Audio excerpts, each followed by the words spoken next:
Good morning, everyone. Can you hear me? Thumbs up if you can hear me. Great, thank you. I know you'll probably have me on mute, just one because of all the background noise for you.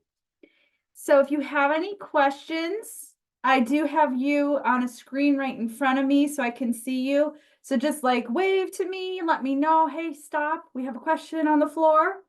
I have no problem whatsoever. I am working with 3 screens, so I do have chat open. So for Lynn, who is at Little Lighthouse Learning Center, if you have any questions, you can unmute or put questions in there. Maria, if you want to on your screen record this, no problem. Just let me know. I know someone did request that, so I did say yes. So the same thing goes with Lynn. If you want to record it, you're more than welcome to. And I'll approve it. It'll just be saved on your end. So once I close out, so I am going to meet with Sharon.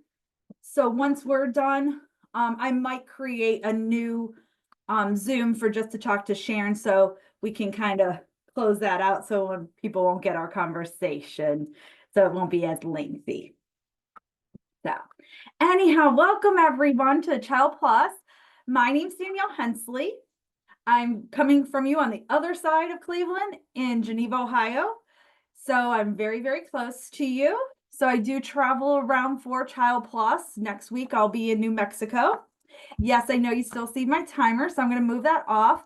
I do want to let you know that we will be taking a 10-minute break at one point here. This is a 3-hour training. Maybe we'll try to squeak in maybe another break depending on how we're going. So I'm going to move that off and then open up the workbook. So if you do have the workbook in front of you, if you have it electronic, I might see it on your table that you have the workbook. So let's just kind of look at the agenda and today's agenda. And I'm going to bring this into a little bit of full screen. You see, we're going to be talking about your family service online. So everyone has the training database, as Maria told me. So this is great. Some of you are duplicate. I do have that written down. I do have an alternative person. So when we get to data entry, I got you covered. So you won't have 2 different entries in there. So no worries.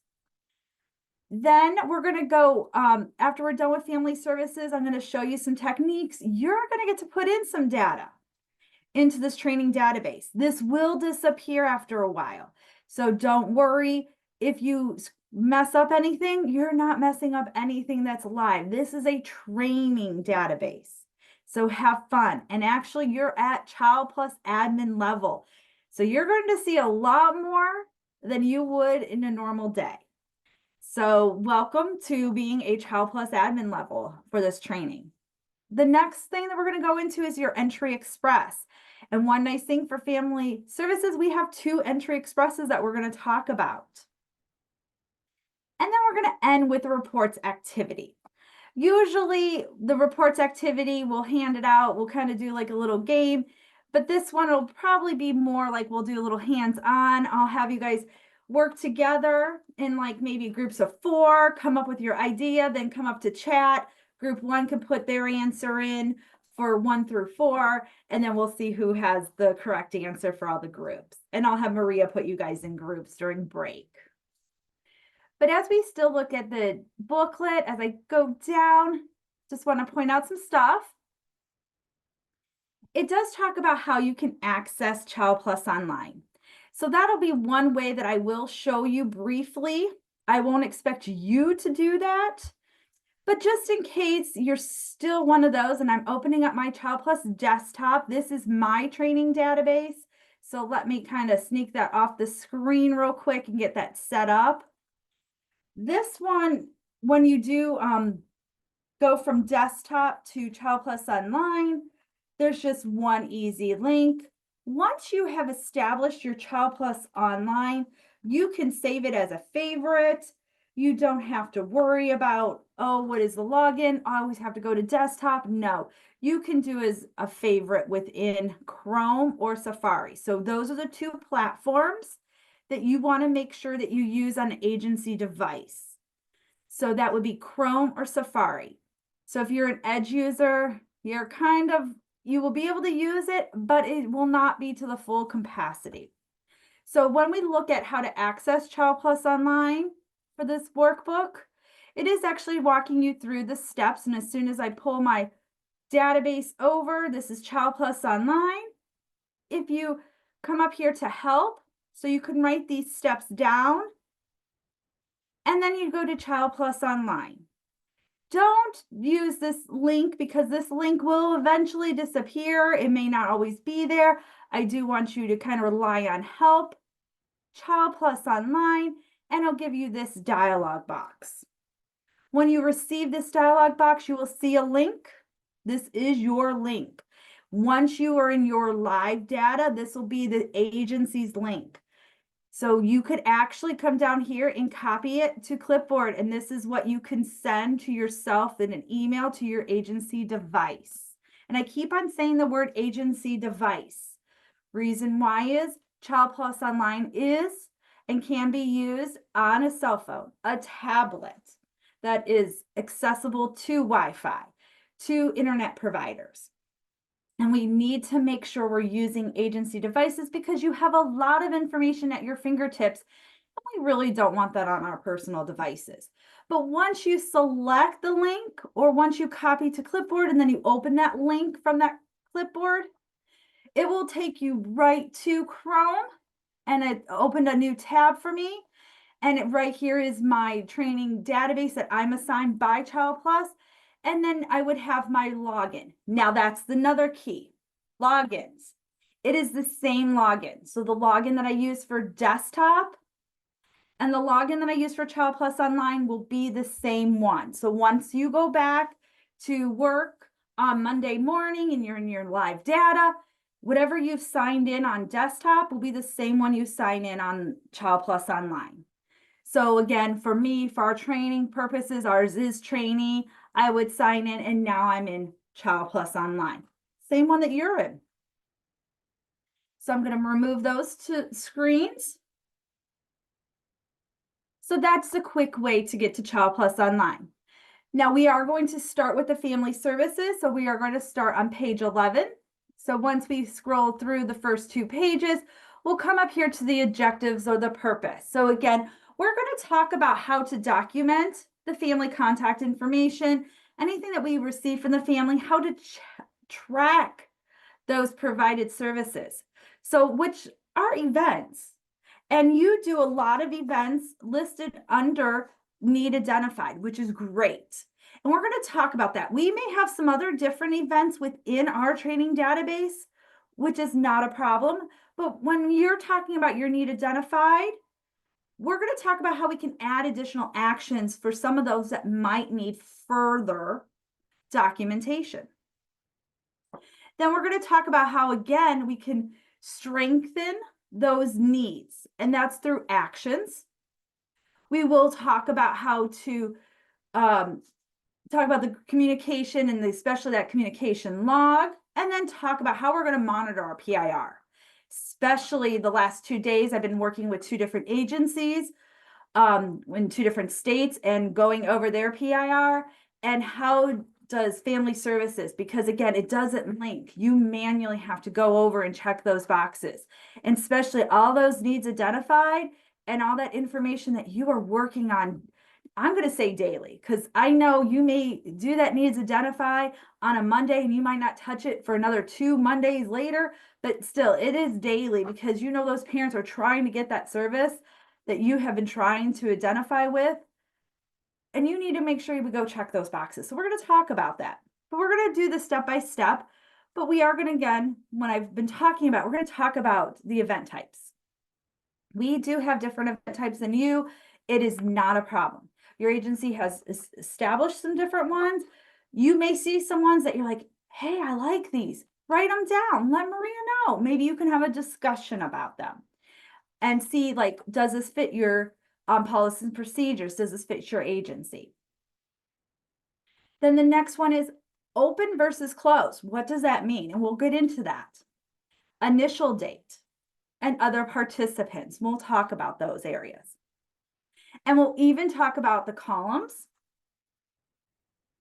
And now when we look at the next one, this one is the big one, that page 14. Definitely want to star it, fold the page down so we could talk about, because you really want to talk about these areas, especially when we get to actions.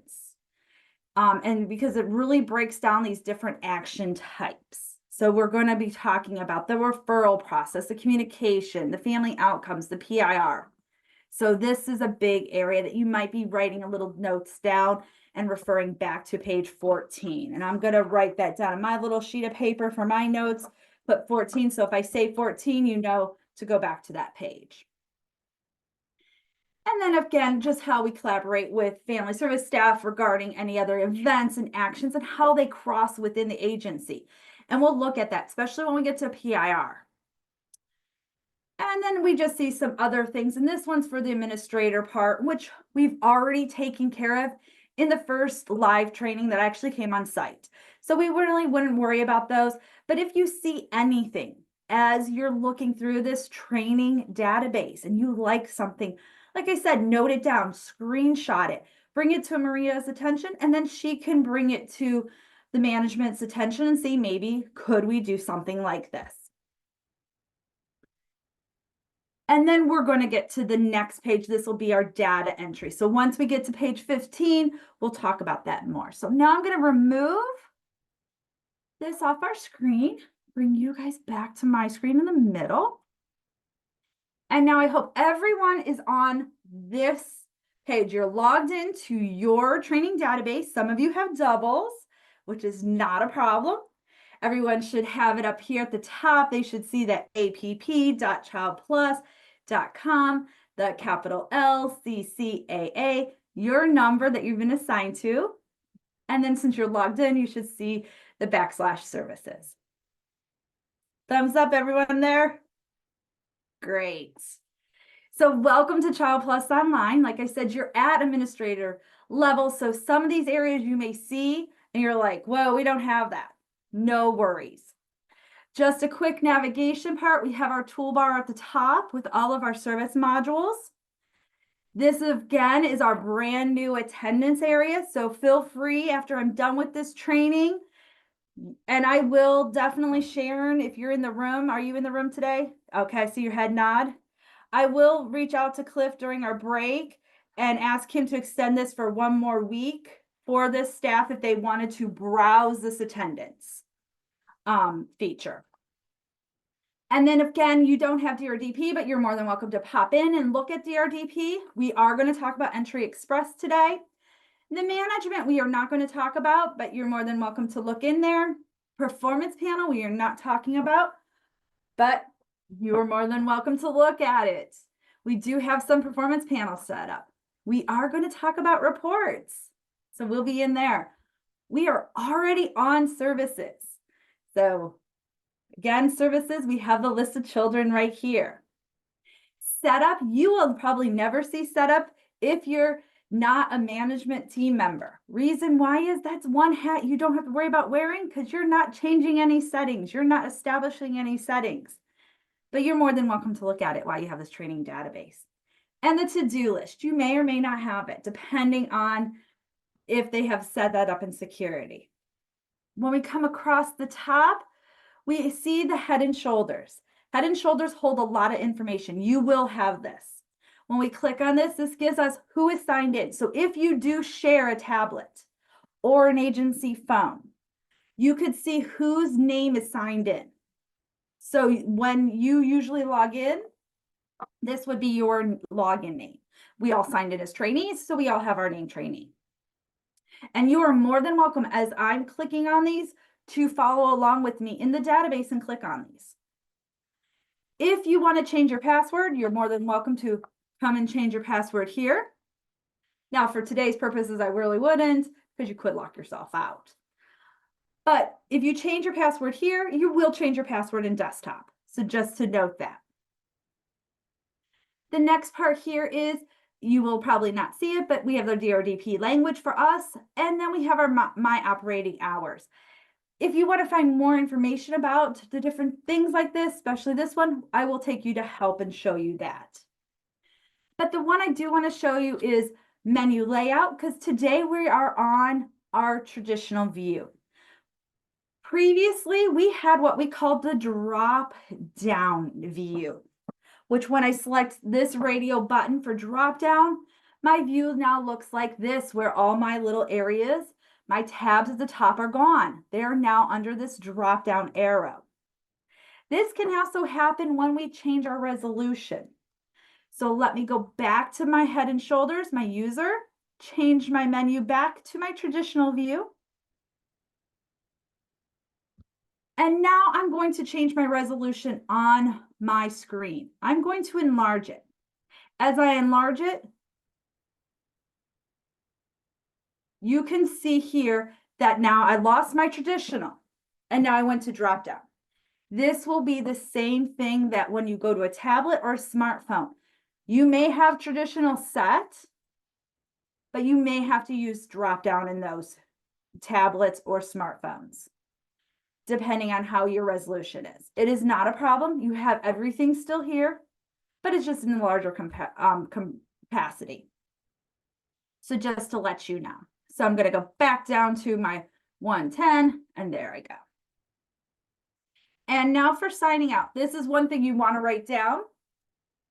After 4 hours of inactivity, Child Plus will sign you out.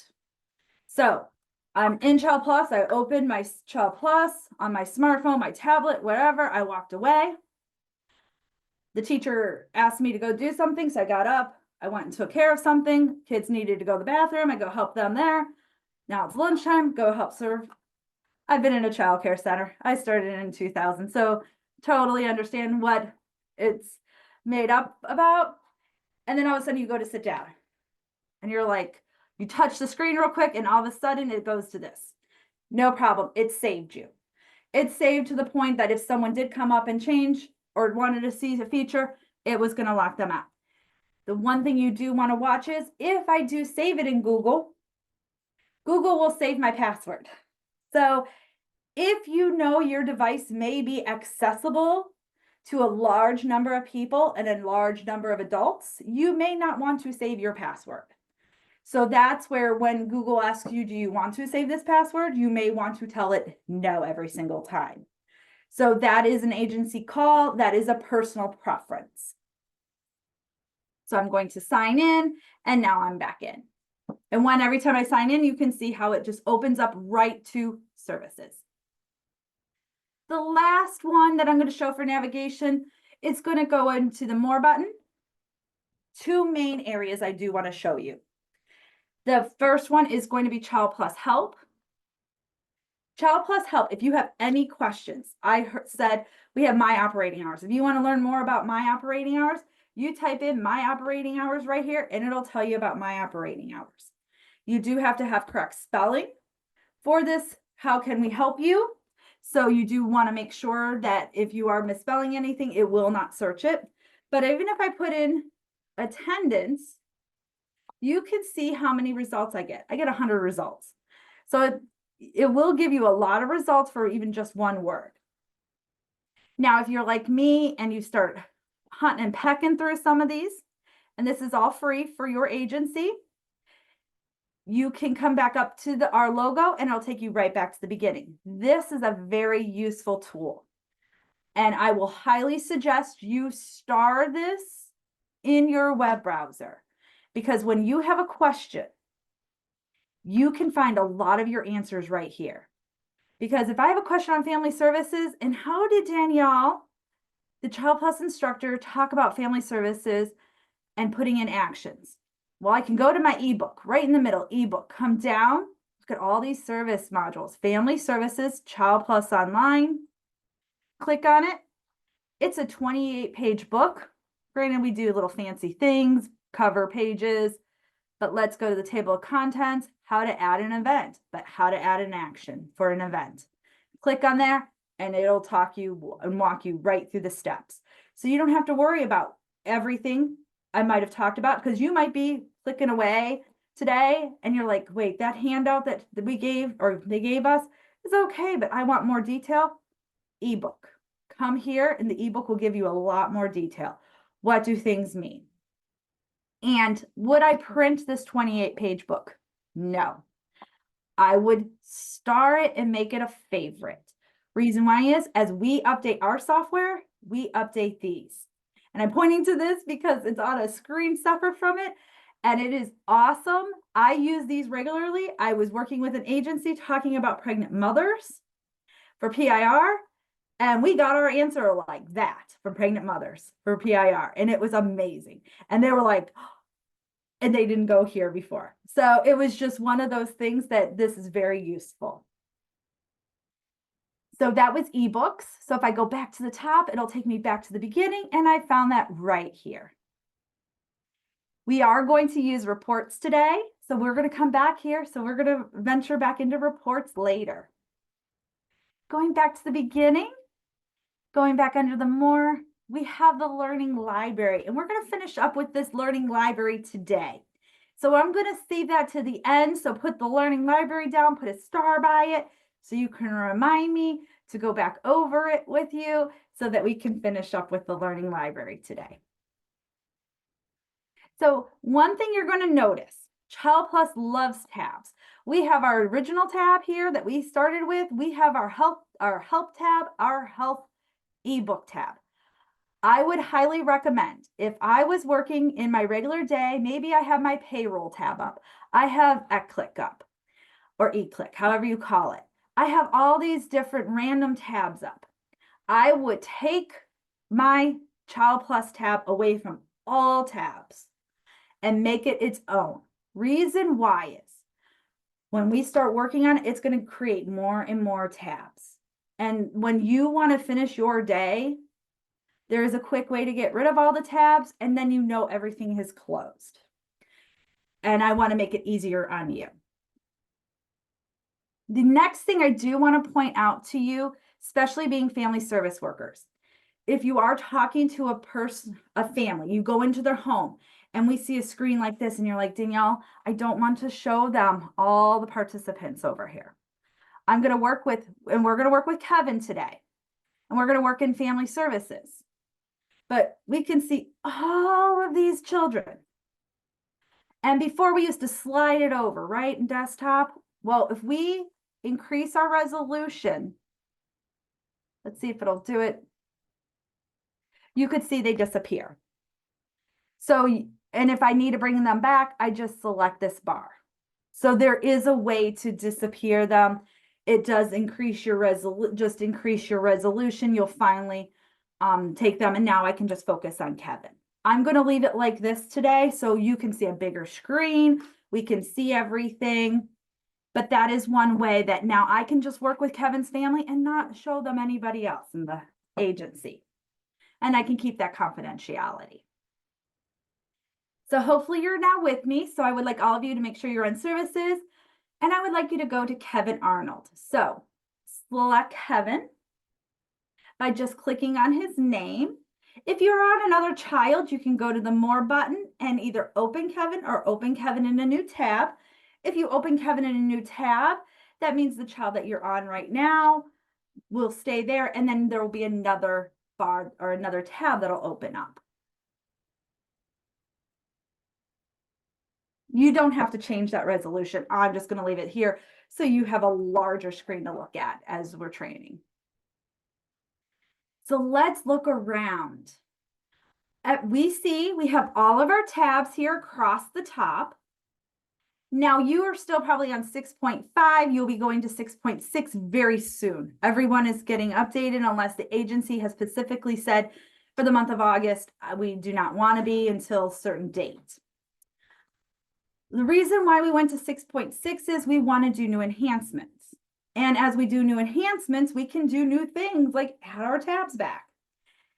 But when we add our tabs back, everything is in alphabetical order. And the same thing goes with all of our original tabs that went with family services. So let's look at those next. Before, when we opened family services, we always went to the events tab. Well, we're still doing that. When we open a family services, we go to events. We see the list of events for Little Beginnings Childcare. That's our training database.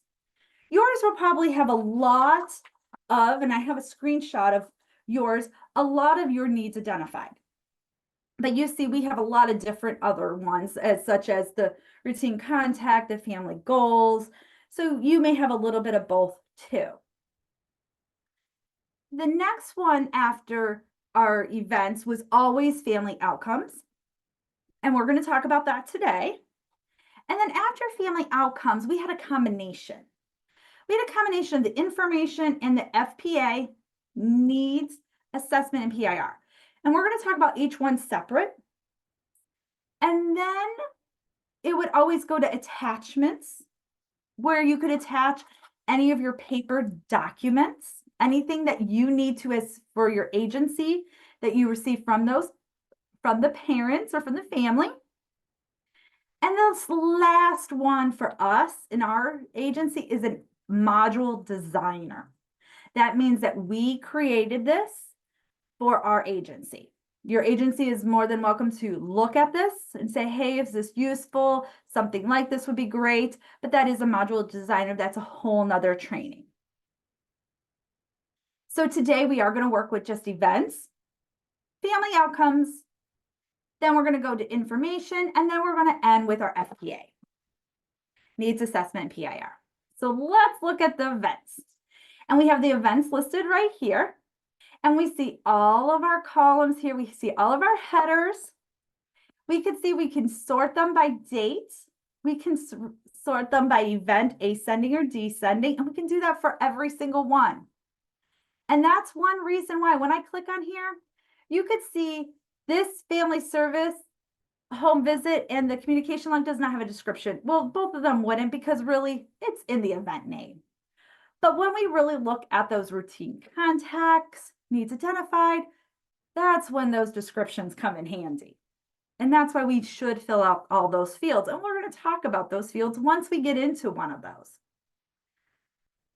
Now, associated with, that's on the back end. Sometimes you can change this and sometimes you can't. And if you can't, that's good. You're like, whew, take that hat off. You don't have to wear that. And if you have to, then it's like, oh, I have to make a decision. And we'll talk about that if you can change it and if you can't. And we'll see that once we get into the events. Progress. How is that event going? And as I look down this list, I could see I have some started. I could see non-applicable. I could see some not even answered. And I could see some that are completed. Great. Those are how is the family doing? How are we doing as an agency? The next one, time. Okay, let's put it out there. No, we're not micromanaging you. We're not saying, hey, get those times in there. No, it's also very helpful to say, we know our families sometimes are by themselves. The only one that they talk to is their children, maybe a neighbor. And if they're coming into your center, only you guys. And then maybe if they go to grocery store. So we kind of maybe want to track how long are they talking to us? Or maybe how long is it us taking to get from that a referral, that information? So again, it's not tracking your time, it's tracking how much time is this process taking to get the information from them, or they're giving us this information, or are they taking up a lot of our time? Especially if we're going to switch our caseloads to somebody else, then they can see like, oh, wow, Danielle talks a lot. I'm going to save her for the morning hours, not the afternoon, because I want to go home on Friday. So that's where you might want to double check here. So, and again, this is an agency call if you should fill it out or not. So we'll talk about that a little bit more in depth when we get through this and where all those hours are captured. Caseworker. Now this one is, you can establish this in information right away. I can put a person's name in and say, hey, this is a person assigned, and hey, if they're reassigned, we can always change it. But this is a nice one to know, like, okay, who is really working on this case? Sometimes there might be two of you, sometimes there might be a group of you, but who is the primary one? Then actions. This is telling me, what is the agency doing? So look at this one for parent or counseling for the parents. We can see Little Beginnings Childcare has helped the parents or been talking to the parents about 4 times on parent counseling. That's great. It probably could be a little bit more, but we know we have large caseloads. So 4 is better than none. So we definitely want to make sure our actions are telling our agency story. Now, if I look up here, communication log, 5. If I go all the way up here to Kevin's enrollment, he's been enrolled for 333 days. And we only have 5 communication log. We have something going on. That communication log we are going to talk about when we get to Entry Express. And that means we have not been sending Kevin's parents a lot of information out about our agency, what's going on in the community. So we really need to get up there. So that'll be the one trigger that we need to make sure we're obtaining. So again, looking into that. I forgot to set my timer, so let me do that. I do apologize.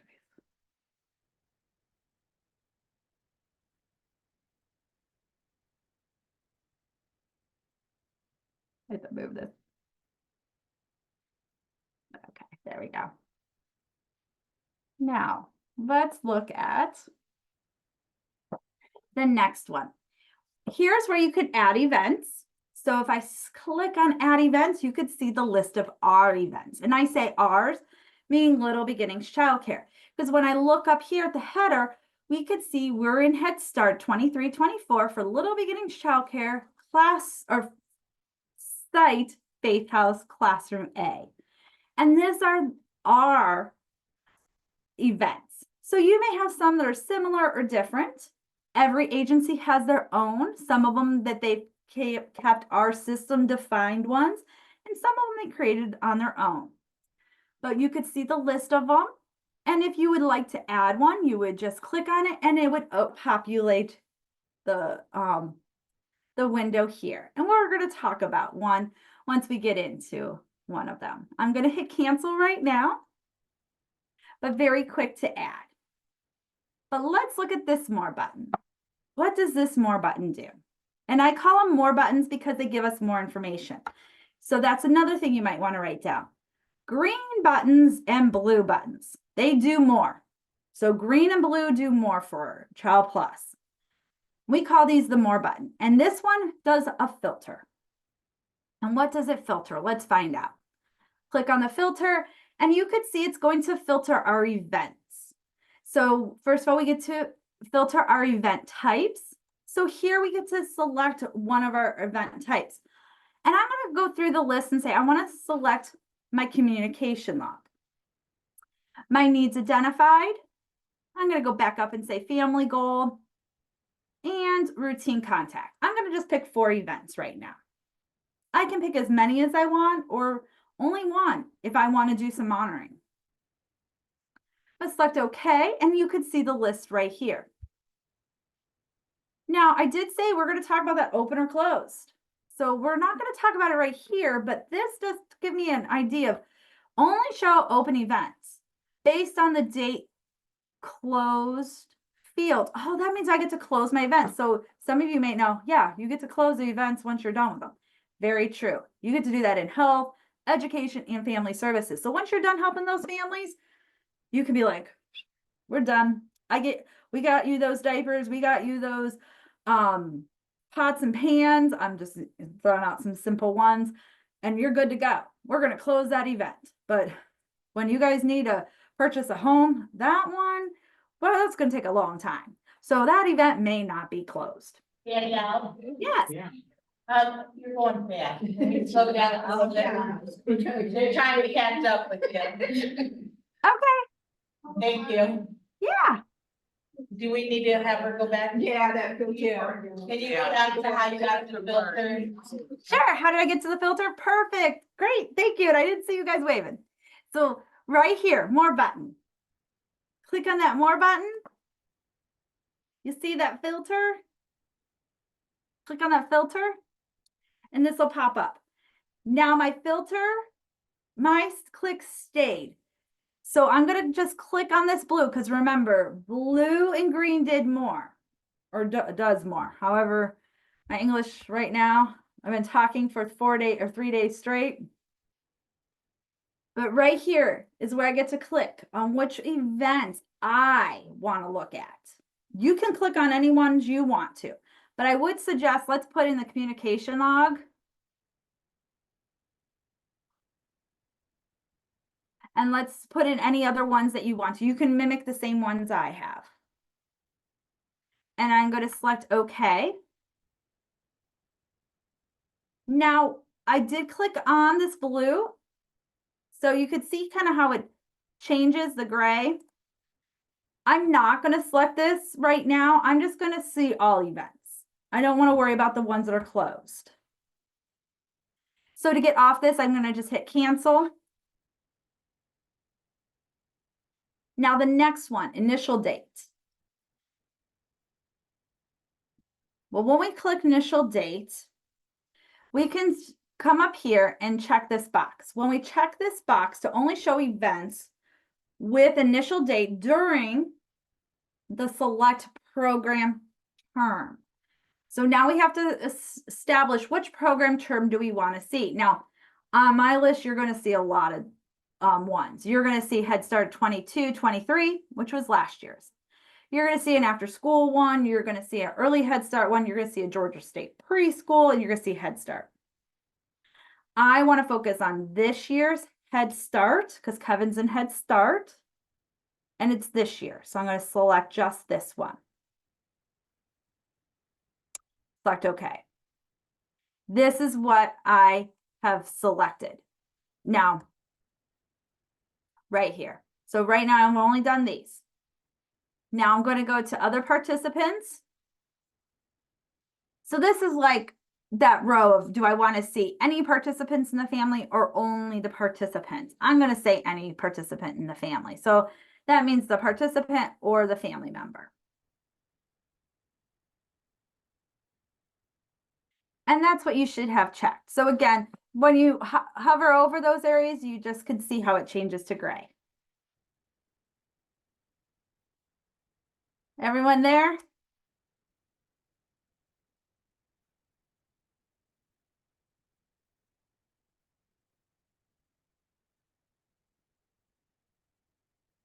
Oh, yeah. Go down 1 minute. They're trying to catch up. Okay. Yeah, the way it is more. Just give me a thumbs up with somebody that I know.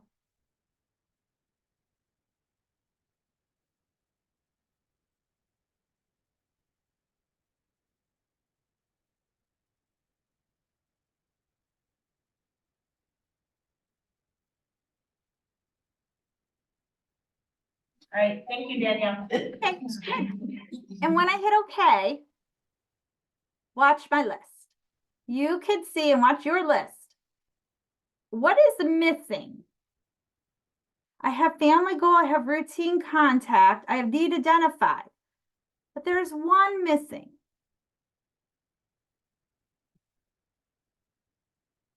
And if you don't know, I understand. They're saying communication. Correct, the communication log. Because, and I'm going to go back to it to show you why. It is the communication log because we're pulling the initial date of Head Start 23-24. The communication log actually starts when Kevin enrolled in the program. This is when he enrolled for this program term, but he entered Little Beginnings Childcare way before that. And we don't see that in this list. It's in other areas, such as in enrollment and in health.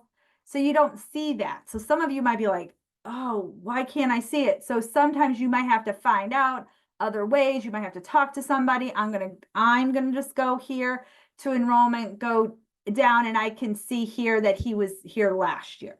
So if I pulled 22-23, I probably would have gotten Kevin's communication log. Going back to family services. So if I go back up to that filter, and you can do that with me. So I'm in family services. I'm in filter, initial date. I'm going to click on here and now I'm just going to add. So now I'm going to have both program terms, 22, 23, 23, 24. And that's what you should have. So I still have communication log, I still have family goal, needs identified, routine. Now I might get more because I added that 22, 23, but that's fine. I want to get that communication log. I'm going to select OK. And now I'm going to look down my list. And there I see my communication log.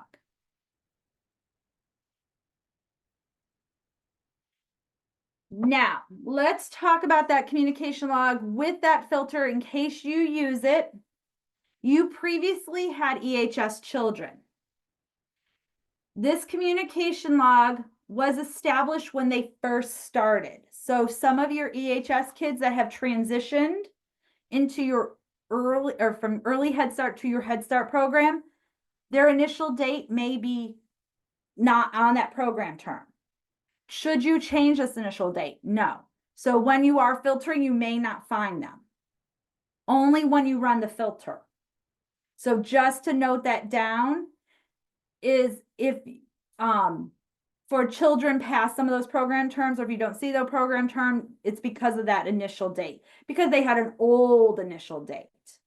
They might have been in your program now going on 3 years, because now they're a really old 4-year-old, or they were in your Head Start program or early Head Start program. Sorry, early Head Start program. Now, to get this filter off, yes, I could go up to that more button, uncheck all of those, go back to the same setting. That's a lot of work. Do we want to do that work? I want it easy. How many want easy? Raise your hand if you want easy. Yeah. Do show all. All of you do show all. Click that show all, your filter's off. That's your easy. Easy peasy. Done. And now you don't have to worry about that filter. That filter was removed. But if you go back to that more button, you can see it's reset. So you didn't have to do anything by showing all. But what is set is the initial date. So that's the only thing you would exit. Yes. Question. So I just have a question about the communication log. So some of the data that has been put on here is not in there, and you're saying that there's only 5. So like where it looks like that they communicated with the family regarding having trouble paying with their bills. It doesn't look like that's in there. So do you have to put where you want it to go? Like it has to go into communication logs to show that you've communicated, or is it okay to do what we've been doing where you're labeling it for what it is? I do know that when we do like absentee checks and we send something to the parent, that goes in there without us having to put where the communication log. But if we're like parent orientation, or we're sending out flyers to families regarding something and we don't put communication log, that's not where it will go. And so if you're saying that if you look at communication log and it says there's only five entries, but we've contacted them, but just labeled it differently. Yeah, it depends. Like, so like this communication log for Little Beginnings childcare and how it could be used is if you had United Way flyer, if you had a car seat flyer, if you had a food bank flyer, flyers that were going out to everybody in a mass, that you were putting in their communication log or in their cubby boxes, I would put in here. But if it's a single use, or maybe 2 families or 4 families need car seats, then I would still do that needs identified, because later on, we're going to talk about how you can add actions, because not everyone is going to maybe go to that car seat event and obtain it. So let's just say here, this one was seeking volunteers. This one's like, hey, a shout out that we're seeking volunteers. But if Kevin's parents wanted to become volunteers, then we could come here and add an event to see, maybe that could be a family goal, that they want to be a volunteer in the classroom. And we can talk to them about it if that fits a family goal. Or we could figure out, does it fit another event here? So basically the communication log was just for like resources. Resources or just general just flat general communication, yes. Okay, got it. Thank you. You're welcome. Great question. Danielle, to get it on the communication log, can you walk us through how it gets there? Say that one more time. How does it get on the communication log? How can it, like, you mean Entry Express? Yeah. Is that where you're going, Maria? Yes. Yeah, we're gonna talk about that, but I just wanted to point it out with more the action part right now. But we will go into the Entry Express and talk about how we can add those fun ones. But let's now dive into one of these actions or one of these events, and we're gonna dive in and look at this computer class one, this family goal. So everyone find this October 7th, family goal wants to take computer classes. And click on it, and it should open up to this dialog box. And if you want to make it bigger on your screen, come up to this more button and make it a full screen.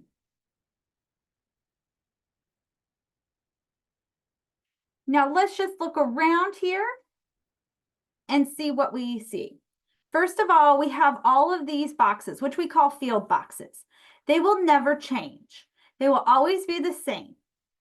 Now, the next thing is should you fill them all out? Well, best practice, it would be great because you're really telling a story. You're telling, first of all, the initial date of when the parents wanted to take computer classes. You're talking about what service area, and you can see the drop-down choices that you could select from. Your agency may have different ones. You could see the issues. Again, your agency may have different issues, but you could see the different issues, and you can only select one. So you want to really look at it and come to the best one for your, to know which one will be the one for that description. The source, where did you get that information from? And if you see other here, if I did click on other, you could see who was the other. I would then come down to the notes, event notes, and write in other, and I would put in other, and then I would put grandparents stated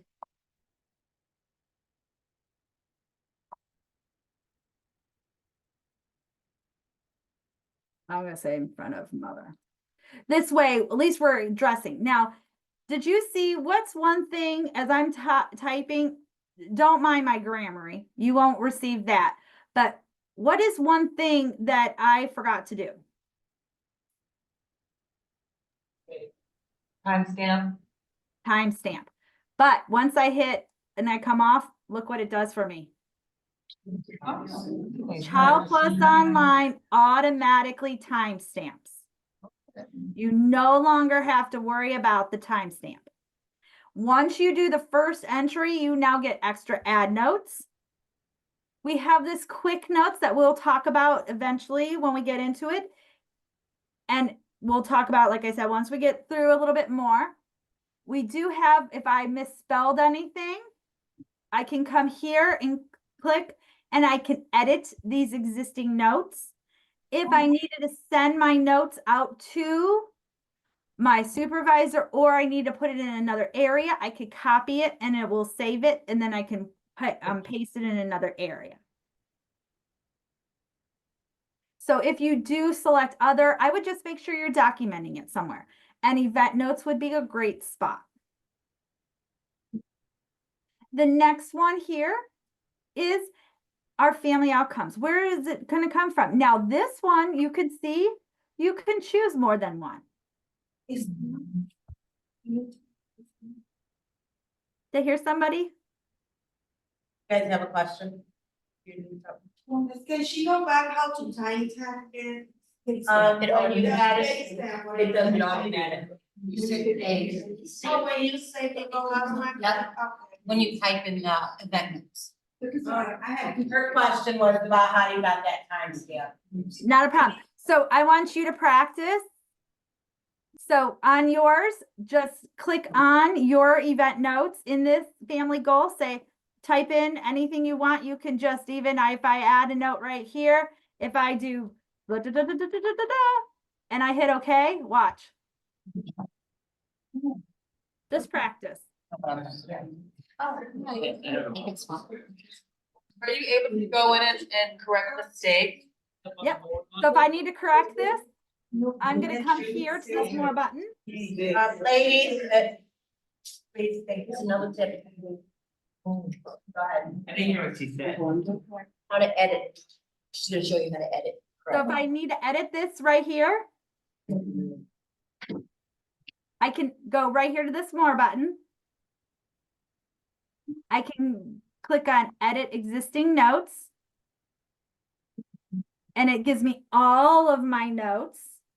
I can come here.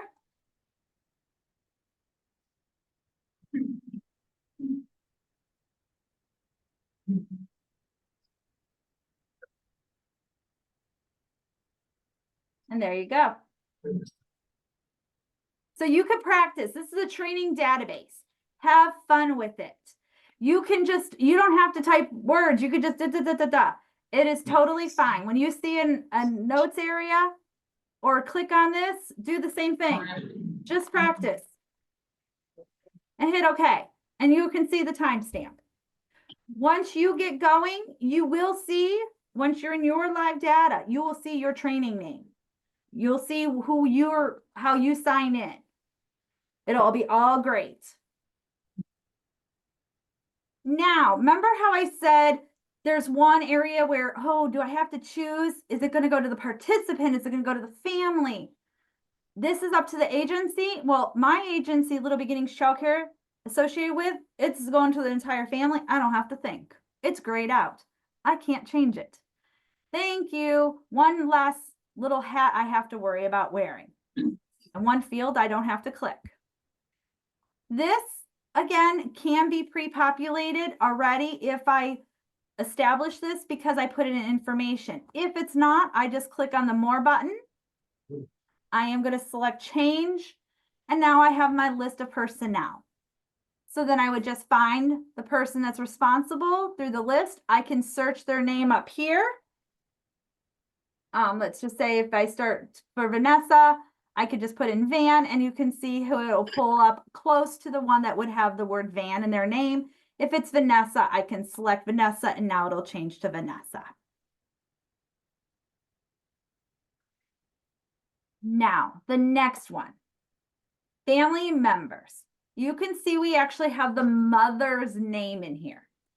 This is an agency call. If you want to put the actual mother's name in here, you could put the word mother, you could put the word parent. This is up to your agency.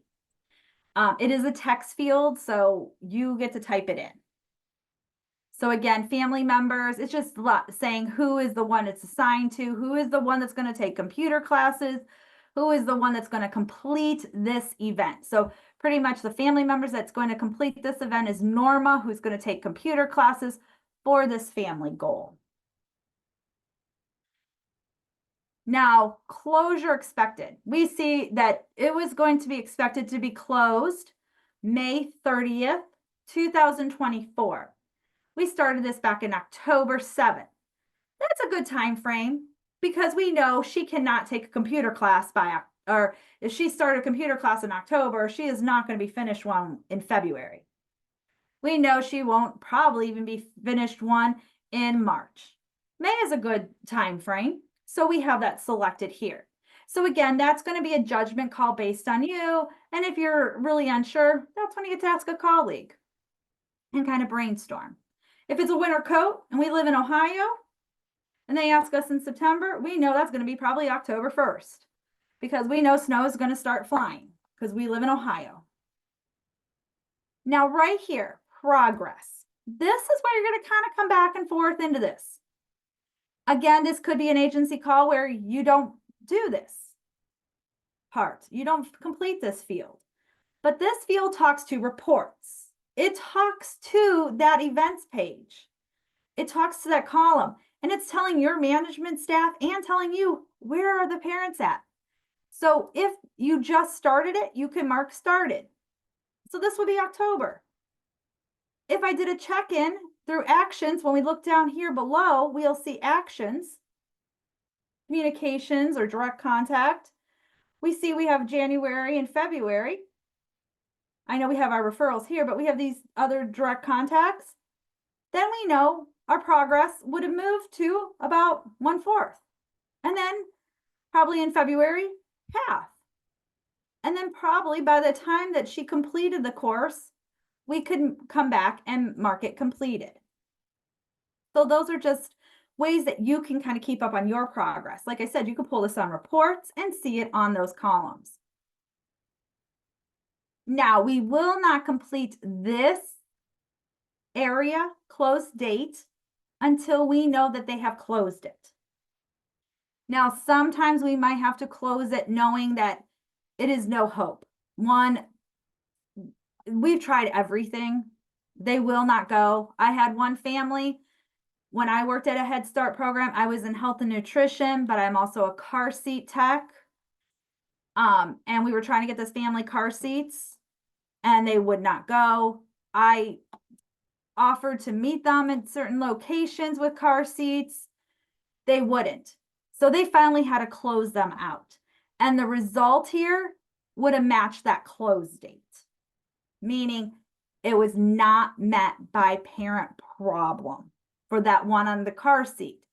But on this particular family goal, when we look down, we're going to see that mom did complete computer classes and they were fully met on or around June 8th. So again, these two talk to each other. So if you want to write that down, close date equals results.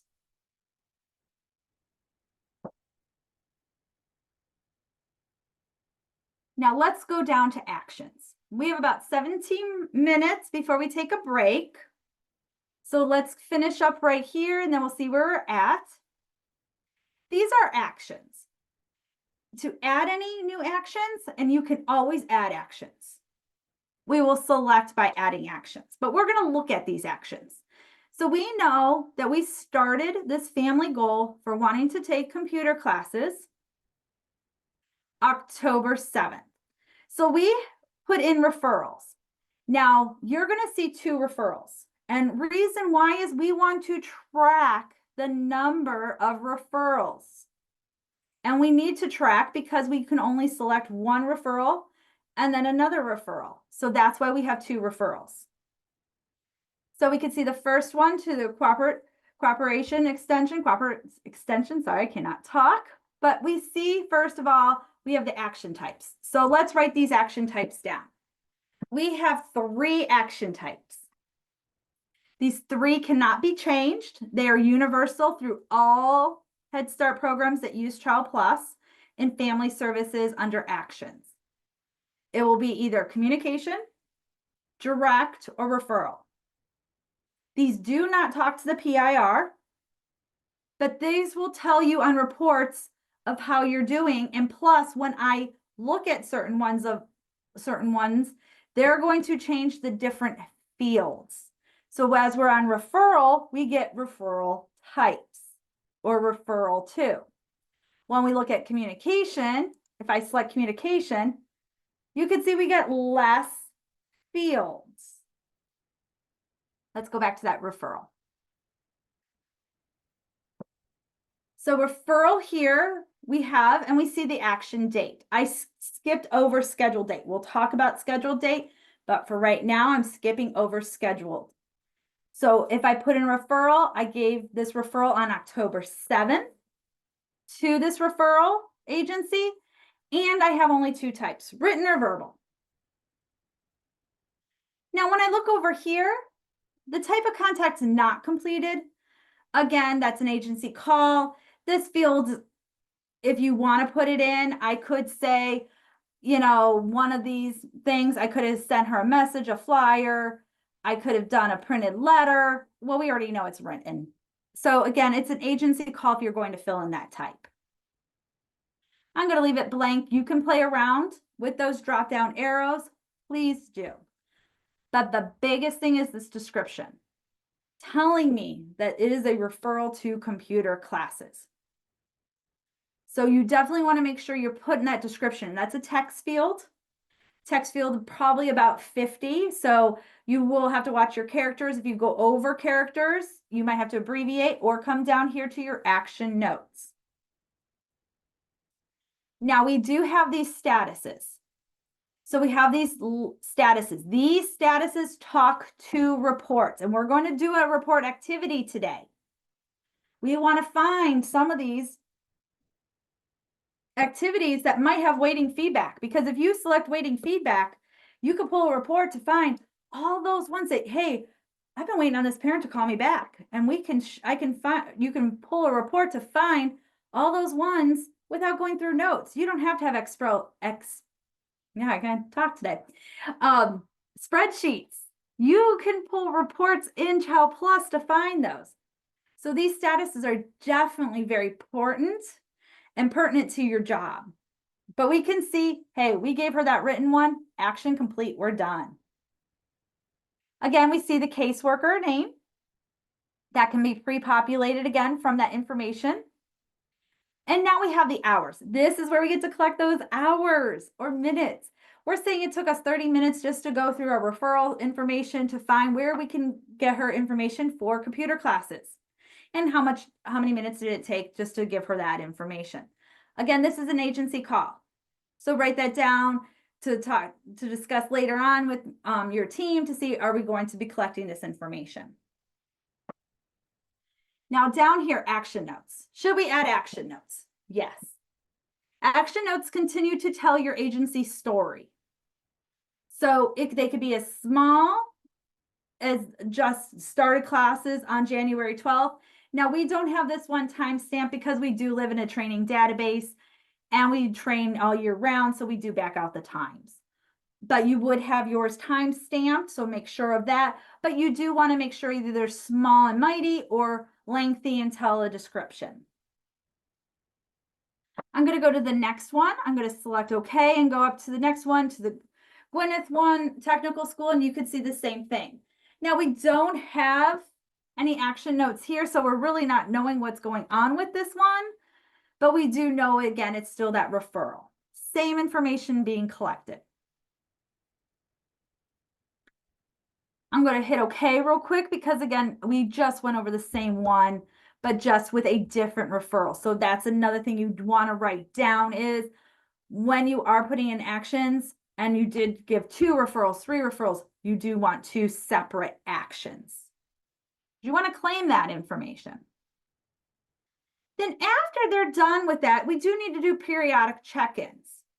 So we could see in January, on the 13th, Pamela, the caseworker, because I can see her name right here, did do a phone call, and it was a direct one on the 13th, just to do a follow-up on referrals. And that one, because she got a hold of mom, action complete. It only took her 15 minutes to talk to mom. And what she got out of that phone call was she's going to start computer classes on the 12th. Well, actually, she just started them.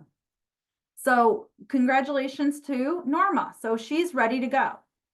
So now that's when she would have went up, Pamela would have went up and marked this progress either 3/4 or halfway, depending on where she was in that process. So don't forget that process. Coming down, we can see then on February, she has another follow-up. So she's just running reports to see on follow-up, seeing actions.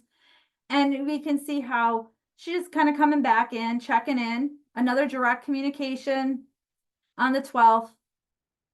You know, another kind of contact. She just put other. So she could have met her in the hallway of the site or something. You know, she could have met her out in the parking lot and didn't want to talk about where she met her. But we could just see it's the follow-up on classes, action complete, and parents starting classes are going well. Coursework is not hard. but it's hard to get back in the study or habit of studying. Last one. Now, between February and June, I was gonna say January, between February and June, we probably should have had another communication. So together, let's add one. Because we're in a training database. We can add to this middle part. And this time, let's do a communication because we don't have any. So again, I'm going to stop there and I'm going to say, let's add to this family goal of computer classes. Select add. And on this action type, we're going to select communication. And this time we're going to talk real quick about this scheduled and the scheduled date. What does this do for us? This scheduled date talks to reports. It does talk to to-do lists once you get it set up. But this tells me, when do I need to call mom to do a check-in? So we've already talked to her in January and February, but we haven't talked to her in March. So maybe I want to open my calendar and let's say we're sitting, let's go back to March, and we want to talk to mom. And we want to talk to mom on March 20th, but it's March 12th. So let's schedule ourselves to talk to her on the 20th. So what I just did was I went to our calendar here. I just went back in the dates to just from today's date, just went back and selected the 20th. You could do the old school way and 10 key it in, whatever's best for you. That's all I'm going to do for this left side. I'm going to go to the right side. And under description, let's type in check-in.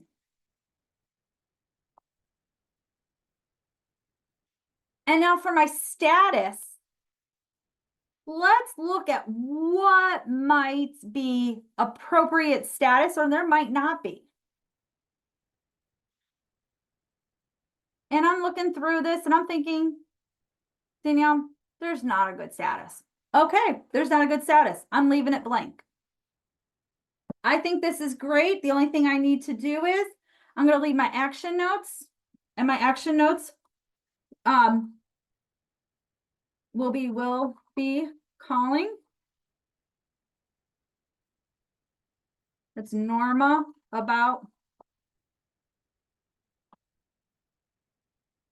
computer classes. And that's all I'm going to fill. I'm not going to fill in anything else. It's just my communication. It's going to talk to my report. It's a scheduled one for March 20th. The description's just a check-in. There's no status. My caseworker name got filled in. And I have the will be, or I will, I guess I could put in if my grammar is going to tell me that and see how it really messed up there, but I'm not worried. I'm going to hit OK. And you could see how it added. It added weird to all of ours because of that schedule date. It should be right here at the bottom. You're okay because schedule date came first. Now, let's say the 20th arrived. Let's add a new action when you're ready. Give me that thumbs up if you're ready to add a new action. Okay, let's add a new action. Let's do a direct. Let's put in our action date of March 20th, 2024. I 10 keyed it in.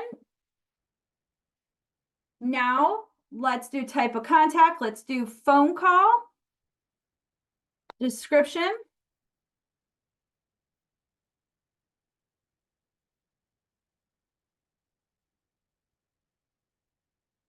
Classes.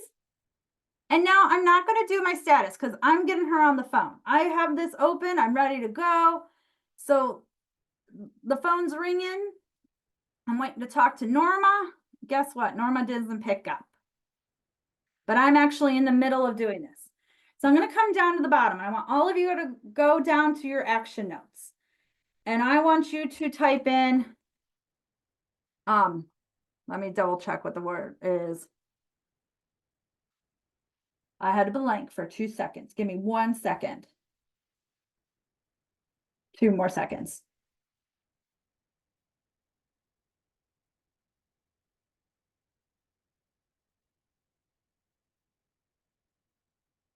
We're gonna type in the word, or the abbreviation of LVM. Everyone type in LVM into your notes like this, and then hit enter.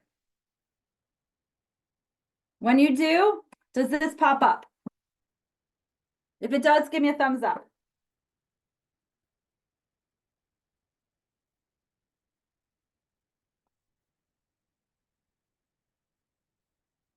Did you type in LVM?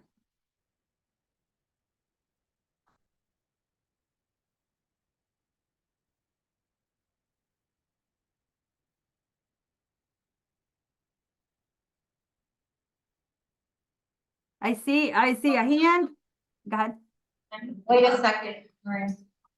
She just has a I question. just had a question. So when you put in the schedule, does the new system give you an alert or no? Say that one more. I know there's a lot of background noise, Excuse so me, ladies, she's asking a question. So when we do the scheduled events, does the new system now give you an alert or no?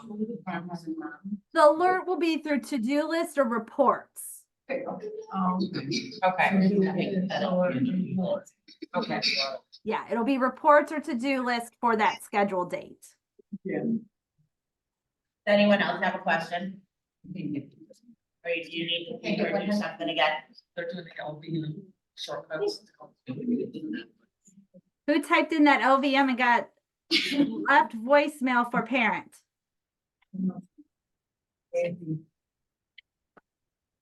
Now, those shortcuts have to be set up, or are they already set up? You'll have to set them up, but we'll talk about that. And as a group, you can create some and we can talk about how individual staff can create their own. But But it's not an in, it's an in, not an M. That's. So yeah, if you type in LVM, just like that, and you hit enter, you're going to get this left voicemail for a parent.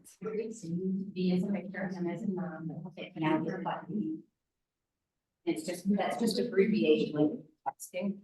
And it'll change it directly to that. So L, V is in Victor, and M is in Mom. Make sure.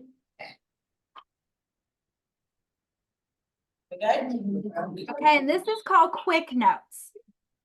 And Quick Notes tells us right here, it's that lightning bolt. You can learn more by clicking on that lightning bolt, which is called Quick Notes. Come down here. It will talk about learning more. Danielle, there's a question. Yes, If you put something in that box, in the action box.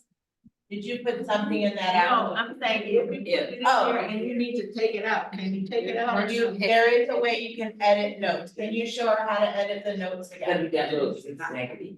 oh yeah, to edit these notes right here, Yes. yeah, you just come right here to this more button. So see the more button, and then go ahead, Danielle, click it. There it is. That would've- that And then would've- I have to come down a little bit and then I would edit existing notes. That would have let me erase it. Yes. There you go. I didn't know it, got it now?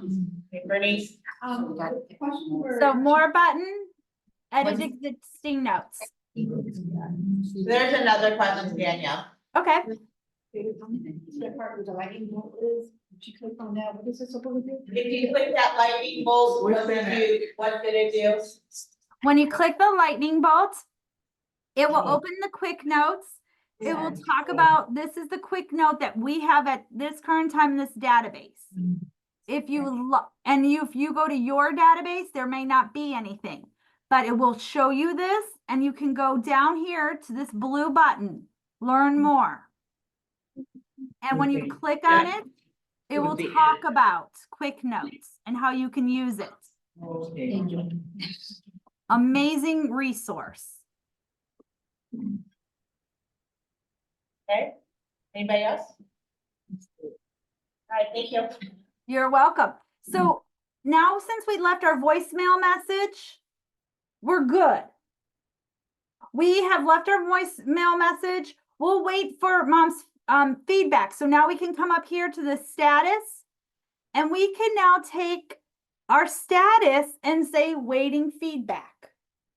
This waiting feedback status will talk to reports so that if I forget to call her, because I'm going to be out the next week at OSI, I'm going to be at a training for family services. I'm not going to be in the week after. I can run a report for everything and see my waiting feedbacks, and I will be able to see that. We're going to do a report today, and I will show you that and how we can get these waiting feedback. So once I select OK, look at this. We have our referrals that we went through. We have our direct contacts that we went through. Here is our direct one that we did that we're awaiting feedback.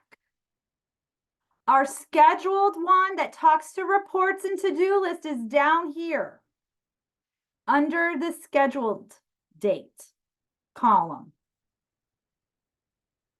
You can have as many actions as your agency and you want for one event. The more action, the more history that you're telling that you are helping the family with, and more that you will see on reports. How do you feel about this family goal now? And you see 6 actions. Thumbs up, thumbs down. I see thumbs up going. Yes. So this is one way that you'll have it. Now we've already came to our timers. We are going to take a break, but before we take a 10-minute break, I'll put the timer on. We are going to have you now put in your own before we move on. No, we're not. We're going to, when we come back, we're going to go over family outcomes, and then we're going to go into information and family needs, and then we're going to come back and you're going to add one. So you're going to be able to do one on your own. Okay. So we're going to take a 10-minute break, come back, and then we're going to go into family outcomes. So I will see you back here in 10 minutes and I'll set that timer.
Sharon?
Okay, we're gonna get started again. So if you want to get the group back in. that Yep, was- working on that right now. Perfect, thank you. And Sharon, I sent you a separate email for a separate Zoom link. So once we're done, we'll just log into that one. So this way, then I can close this one, they can finish the recording, and then we can talk on that one. So I sent that to your email. And I just copied the same email that you sent me before.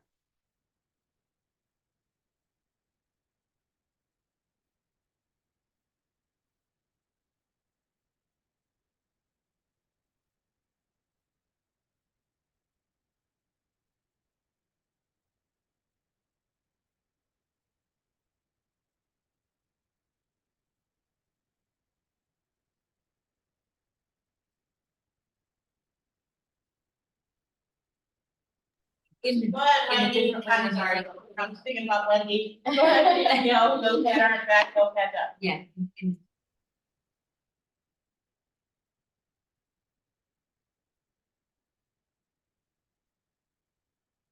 I'll just get rid of it.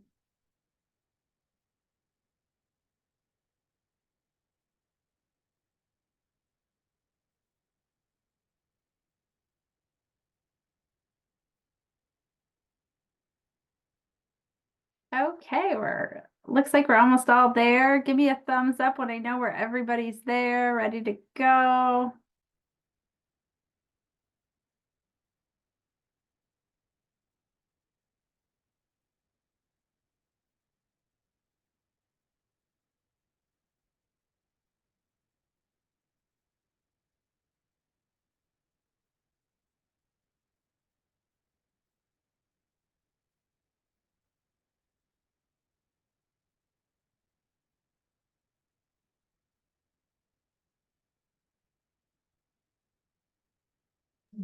Okay, almost everyone is back, Danielle, so just go Okay, ahead. perfect. Okay, so we're still on family services. So we just left the events tab, and now we're going to go to the family outcomes tab.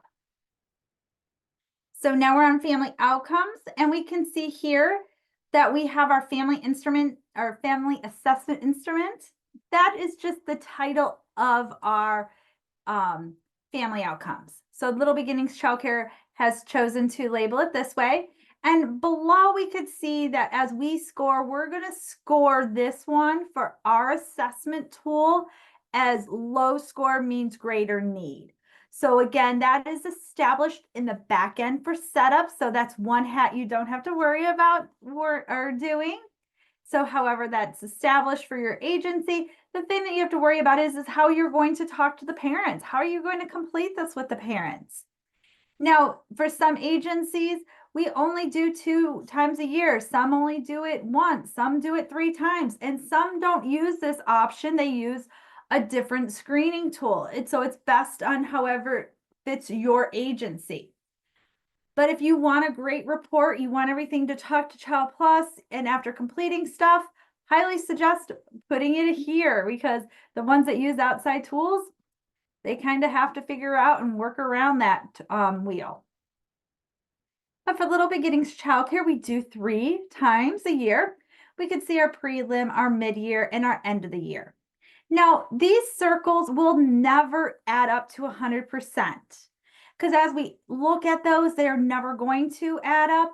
The part that we really want to focus on is how they're increasing, because again, lower score means greater need. So as they are increasing their score, this score will go up. So we can see from prelim being at 61% or 61, the score 61, let me say it that way, compared to the mid-year at 69. And then that means that we had that gain of 8.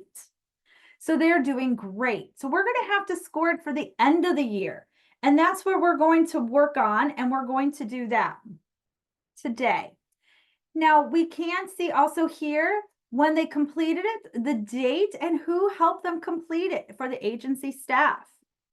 And we can tell here for the end of the year one, it was due on May 4th. So it is 69 days past due. Now below, that is it. On the previous one for desktop, you might see other features such as notes fields. We don't have that here, but if we go into edit, you will see the notes field where it'll be all the way at the bottom. So as you are increasing numbers or decreasing, you can make any of your notes here. Now, along with that, there is some areas that we're still always wanting enhancements on, and that is actually one of the things that we recommend that your agency go on to and vote up in our one area. And I, at the top of my head, I keep on forgetting the name of it, and I have to think of it for 2 seconds, and I will get back to you. But we talk about where we would like this scoring guide to go down with this.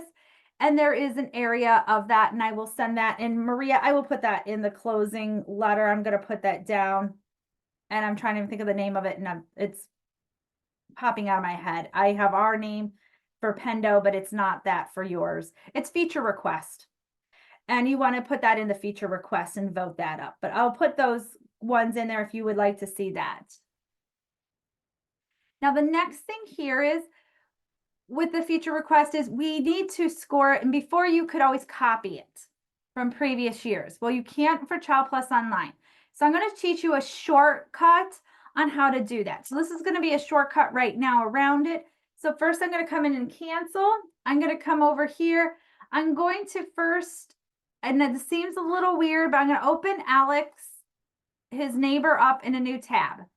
And when I open up Alex in a new tab, I just wanna have 2 Child Plus tabs. And now I'm gonna come here on Alex's tab and I'm gonna open up Kevin. So now I have 2 Kevin tabs. And now I'm going to take my 1 Kevin tab and I'm going to split my screen. Only reason why is I want to kind of share my, and I know this feels weird for some of you. You're like, wait, too much. But there's a way to do this. And you're like, well, okay, Danielle, that's way too much. I want to see my different years. And I want to take my mid-year results and put it on my end of the year. And this is the quickest way I can do it with looking at the score without printing papers to have everything. If I had dual screens, I could do the same thing. But I'm going to end up open my end of the year or my mid-year and open up my end of the year. And now I'll be able to see how they can match right here. They're all for Kevin. And now I can come here and I can say, let's pretend we're in May. May, that was June. I forget, we're already in July. How time flies. And now I'm going to complete the family well-being. So right now, I already know that a lot of these questions are going to be the same. I'm going to go back. I'm just going to score this now before going into the home, or before calling the parents, before I go into the home visit. However, your agency decides to score these, I'm going to start this one now because hopefully, they're either the same or we're going to increase. And as we're going to do this, we are going to increase and I will walk you through those. So I'm just going to pre-complete this ahead of time. So I'm just looking at what he did for last or mid-year for what he's doing this year. And I'm just going through this, aligning them very quickly and marking those. So again, I just split my screen. I've made 2 tabs so I can see both of them very quickly. Open up. Danielle, can you hold on 1 second, please? Sure. What's the question? They're confused on how to do the split screen, to be able to do the pre. So what she did was she opened up and added another child, Mhm. so hitting the new tab. They got And that. then when that new tab was open, she went back and opened up Kevin again. So Yeah. that she could have Kevin up there 2 times. Yeah. And then, so that, and she did that so she can look at his last assessment to copy it over instead of you having to print it out and copy it. And that's why she's doing this. So Danielle, they wanna know, how did you get the 2 Kevins next to each other? That's what I'm showing. Yeah. If you kind of take this and bump it up, you see how I get that little thin black bar. If you can see it and it kind of drops it down, you can't see it. I can tell. Right now, if I move this up, I get like a little stack. You cannot see it, but I see it in mine where I get like a little picture. If you're very familiar with Facebook and you're going to put pictures on Facebook, you can change the layout of like seeing your pictures. I want the 2 screens to be next to each other, or I can do it in a block formation like that. So it just depends. You're going to have to play with it. But if you kind of just take one of these and tap it to the top, you're going to see a little thin bar come, and then you'll see a thicker bar with a whole bunch of screens. And I can't take a screenshot of it, but that's how I did it. I know it is like, you have to work at it. That's the back end of technology. I'm just going to finish these real quick while you're kind of Square. button. deliberating about it. Do that, but it won't let me in child. Did anyone kind of figure what I'm talking about that when you're looking at a laptop and doing it? So Maria, let me ask you this, Maria. Are we going to that format or are we still going to be using our family outcomes Yes, at the beginning and the end? Because if we're still using ours, the parents fill them in, you have the beginning one and we can look at the one.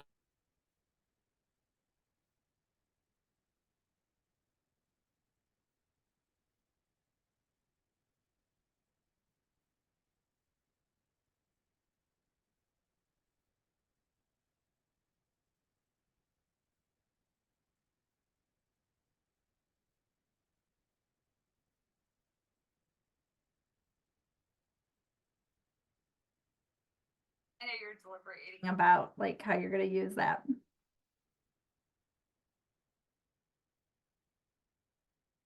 Let me know when you're ready to move on.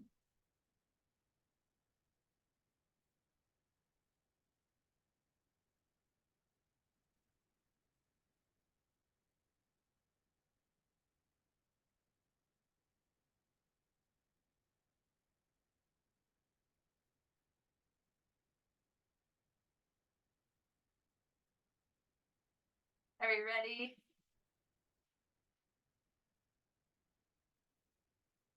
Okay, Danielle, if Okay.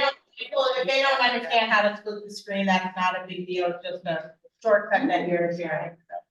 Yeah, I understand. It's a little harder, especially when we're not in person and that, but I just kind of wanted to at least show that part. But I'm gonna remove this one. And it's not a problem because I actually will have the one I completed right here and I'm gonna hit save. So once I hit save, you're going to see here on the screen, I have where now my end of the year is the same as my mid-year, but I'm not done because really my end of the year is just the copy of my mid-year for Little Beginnings. So now I'm going to open it up again by editing, and now I'm going to go through here. And there is areas that I know this family needs to increase in. And there, of course, the ones that are 5 that are thriving, I'm not going to worry about. But the ones that are going to be from 3 below that may have been working on through goals or different assessments or different events, we're going to increase. So let's look through those. And as I come through here, I know I'm going to stop at one of them, and it's going to be here. Families as learners, the education, training, and life goals. And I can see there are 2, so they're vulnerable. So when I come back up to the top, and I can see once I click on that 2, so let me go back there, and I click on it, and I come up here, I could see that I can put in her vocational school, her vocational training, because she took computer classes. So now I can move that family to a 4. So I can move them from a 2 to a 4. So let me do that. And then the next thing is they also were talking about how they wanted to volunteer, but the biggest one is that their leadership. Kevin's father, Jack, has been attending our policy council. So now we can look here as family as advocate and leaders and leadership and look up here to see, does he fit one of the criterias? And yes, he does. The family is beginning to form leadership and advocacy partnerships with other parents and or community groups. So we can mark that down as a 4. Now your assessment tool is going to look a lot different from ours, but this is the same kind of format. Now, I would definitely, because of those 2 increases, I would want to put my notes in. Event for computer classes and PC.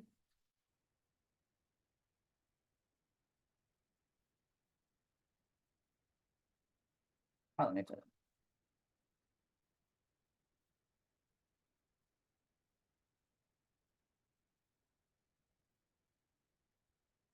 So this way I can at least have my notes down. You'll probably have a different different type of documentation, but I'm putting quick notes in real quick. Quick notes, very short, quick notes in, but at least I have that documentation to support those increases. Now, if they decreased in any area, I would want to note that. I'm going to now save my results. Before I save my results, I want to make sure everything is completed, and everything is, I have my date, because again, we're pretending we're back in May 4th. Now, we do have that option, your agency may. You could see where my cursor is on the screen. I'm going to kind of circle around it. If we are not able to do an assessment, I could select that here. You would want to make sure you follow your agency policies and procedures. your agency may say you have to try all avenues of trying to obtain this. So again, follow your policies and procedures. Maybe because Norma was taking computer classes, we weren't able to assess. So it might have been a schedule conflict. So we could have maybe bypassed that. But again, use this only if you have to and follow your policies and procedures. But we did complete it, so I'm going to save results and let's see our outcome. And now we can see we did have a gain. We went from 69 up to 73. We went from a gain of 8 to a gain of 12. So now we're all in the green and everything is great. Easy for the family outcomes. Now you will only see one family outcome assessment. If your agency ever decides to implement a new family outcomes in the middle of the year, you will only see one that has established for those children. You cannot establish a new one in Child Plus if records have already been established. So that would only be on your very new kids that are entering the program or ones that have not been recorded. So again, if I start the new year off and in the middle of the year we changed, all the ones that have recorded for prelim would have to keep my old one, and any of the new children could have the newer assessments. So you really do not want to change it. And you don't need to unless you absolutely have to. Don't change something that's not broken. And if you want to see last year's, you can scroll through here by using this little down arrow, and I can see even last year's ones. And we can see how Kevin dropped. That is family outcomes. Now we're going to go from the family outcomes. We're going to not go right here to your FPA. We're going to go right to the information, because information was the next one, because we always had the caseworker name and the other information. So let's look. Danielle, there's a question before you move on. Mine's more for yours, Maria. The outcome form that you guys have only has 1, 2, and 3. Are you changing it to where the options can be 1, 2, 3, 4, 5? No, right now, we're not making changes to our outcome. Okay, so this is just the one that they have. Exactly, that's Okay. just there for this agency. Okay, thank you. Thank you, Danielle. Sorry, I thought it was for you. Oh, no, that was a perfect question. I'm glad that you asked that. Yep. So right here, we're on information and it is grayed out. This is the one nice thing about Child Plus Online you're going to see in certain areas of Child Plus Online, that we cannot change stuff until we hit the green button. So this is nice. We can click on it as many times as we want. Nothing will change until we hit the word edit. So that's a safety precaution. If we fill in the caseworker name here, that's what will populate on events and on actions. So if you have your name listed under that child's name for family services under information, that means every time you open an event for needs identified or an action, your name will populate. So if you and your partner switch and you get a new caseload, this is where you want to go, information. And you would just come here to the more button and you would hit change. And now I would put in my name. So if I was Vanessa, I would just type, I'm putting Van in and I'm going to put Vanessa. And now every time I put in an action or an event, it's going to say Vanessa. Everything old is still going to have Pamela. And you wanted to show that history. But everything new will now show Vanessa until I hit save. So you will have to hit save.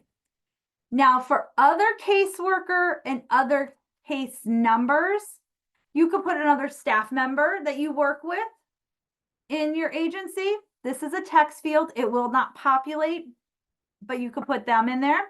You could put your supervisor in here. You could put the agency you work with. You could put, if they're in foster care or if they're in an adoption process, you can put that caseworker's name and case numbers in here. So you could use this to whatever discretion your agency and you want to use this other caseworker name for. Again, it's a text field. So it could be Danielle Smith.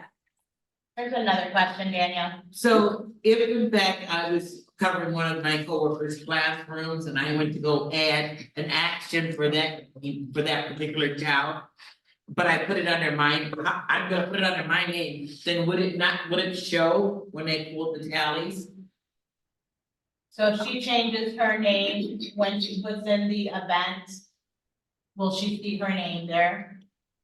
So if Ms. Ramsey is working in my caseload and putting in Any action? an action, will it show, how will that look? Okay, so yes, if I was,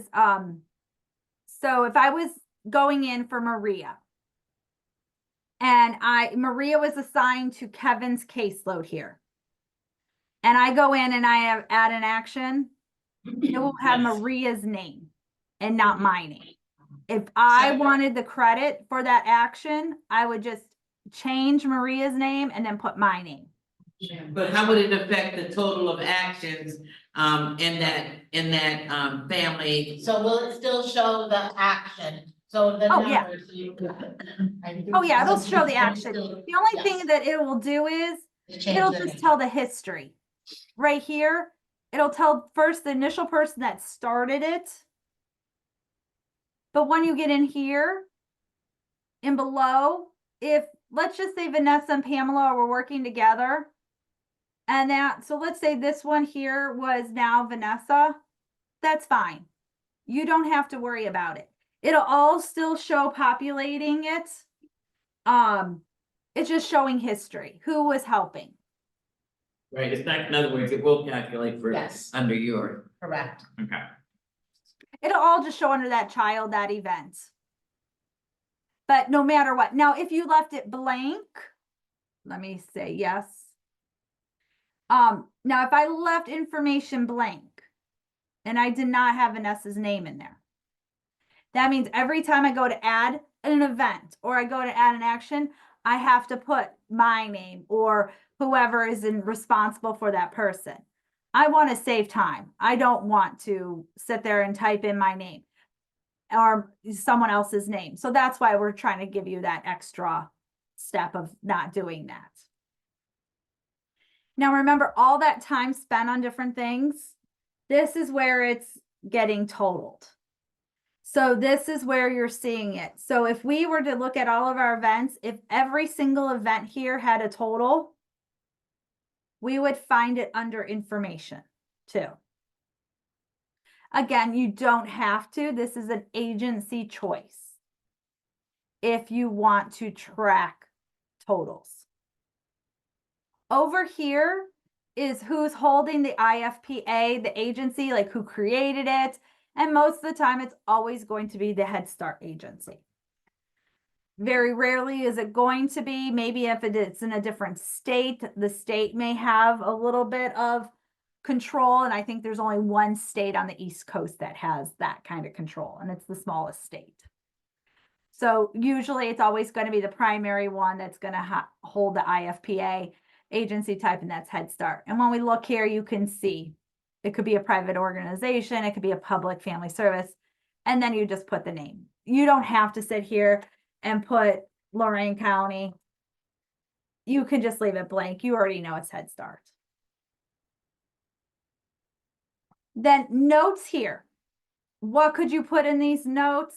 You could put basic information. I'm talking not a lot. I'm talking like parking, like where to park. For me, where I was in Ashtabula County, was it on the road? Do I park in the driveway? Which door to go to? Like the back door, the side door, the front door. Which floor of the apartment? The next one would have been, do you have dogs? No offense, but I did get bit by a dog. And I was fine, no biggie. I have a dog myself, but it was interesting. Do you, no offense, but smoke? Because if you smoke, I know I'm not going to wear my nice coat into your house. And if it's, below 0 out, because I don't want to smell like smoke the rest of the day. So those are little things because then when I leave or someone else gets assigned this caseload, they kind of know this information. Now, I wouldn't put like the smoking is bad. I would just say smoking heavy, or light smoker. So then like, okay, it's just a light smoke. Or if I have asthma that day, I probably want to make sure I'm going to be sitting more like it would be an outside visit. So a little basic information. I would not put anything that's related to an event or a need. Like, do they need diapers? Do they need assistance on goal setting? No, that should be an event. This is just the basic part about that information. So those are just like little case notes about that part. Or the next part is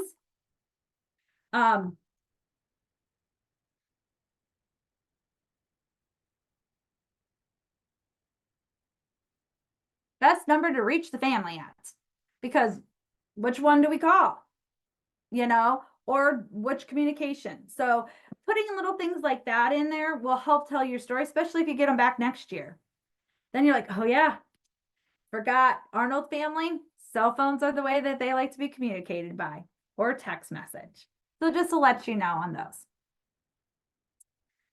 Okay. Any questions about the information tab? This tab, you're only going to visit probably once a year, if that. You're pretty much not going to be on this one that much at all. The next one, you should be here at FPA Needs Assessment PIR pretty regularly. Once you click on it, you have to decide on which program term. So I went from information all the way over to here, just clicked on it, and this is what I received. So now we have to select the correct program term. And I'm going to select the Head Start 23-24. You will see every one that the child has been enrolled in. So if you had EHS, you will see their EHS, because this is telling the child's history. We don't want to lose this stuff. It's tied with their history. So I'm going to select that. And now I'm going to enlarge this screen, and I can come up here to this More button. Select it. And now I'm going to go to full screen. So let's talk about the first one is needs. And the needs is all of this area. So do we have the needs completed? Yes or no? When was the needs completed? The date? Does it have an expiration date? When is it valid to? Because again, we do want to make sure that we are meeting their needs every year, if that's the agency's policy and procedure. So for Little Beginnings Childcare, we established this in September 14, 2023, and we're going to have it valid to the end of our program term, which is July 31st, 2024. Based on the agency's needs assessment or the family's needs assessment, they do need services. Received agency services, yes. Additional services needed, yes. And referred to other agencies. Yes. So again, all of these are drop-down choices of yes or no. So again, you may start off with some no's when you first start that, and then as they go through it, you might have seen some of these may have changed. Because remember, it's valid through a certain period of time for the needs assessment. Now let's look at the family partnership agreement. The family partnership agreement. So we have here the family partnership agreement. So we have a couple things going on. Let's first, I'm going to jump over the first two yes/no questions or statements and go down to at least the beginning and validate. So again, we can see it was set up the same date on September 14, 2023. And it's valid until the end of the program term of July 31st, 2024. Now, we do see that they had, as we go back up to these statements, if the family had goal setting processes, and yes, there is some goal setting processes. Do we have the family partnership agreement? And we can see the statement is yes. We do need to make all notes about the family partnership agreement here. So any major notes. Now, we also, as we see for any goals that we want to accomplish, we'll also go into events, but we do want to note them all right here. Just the short little bit of goals. You could say Little Beginnings Childcare hasn't done that yet. But when I went in and did a database review and did talk to Maria in the training back in June, you guys do. So congratulations, continue that awesome work. And put your family partnership notes right here. And even if you still complete it as in paper and pen, put C attachment. So this way you're documenting to tell it's in attachments. And then if you have any goals, you can write out the goals and along with and goals and events. So when at least that will be recorded. So for Little Beginnings Childcare, if I go back, I'm going to hit save now and I can go back to events.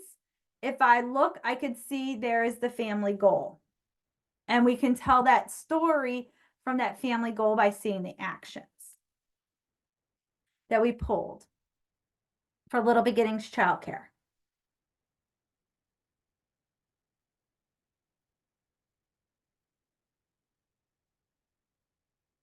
And that would be for like the family partnership agreement. Any questions so far with either one of these needs assessment or family partnership agreement?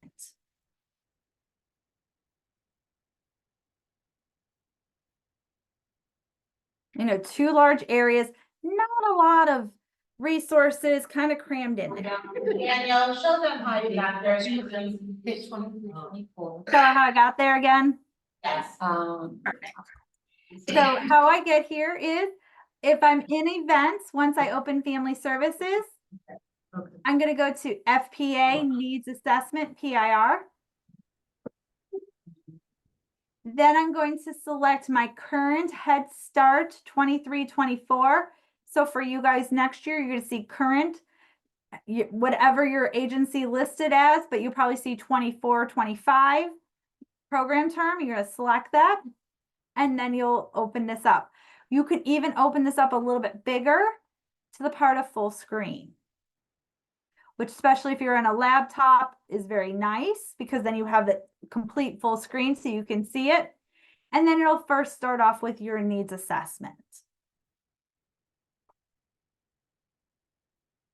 And then it'll go right into your family partnership agreement.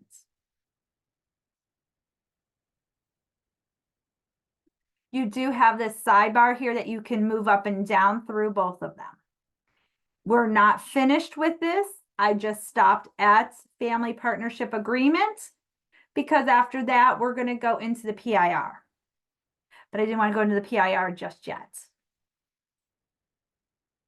You ready to go to PIR? Yeah, I see a head nod. So PIR. Some of this PIR information is collected at the time of application. Sometimes it's rolled over through the prepare for next program term. Sometimes we need to always come in here and double check, did we have this checked correctly?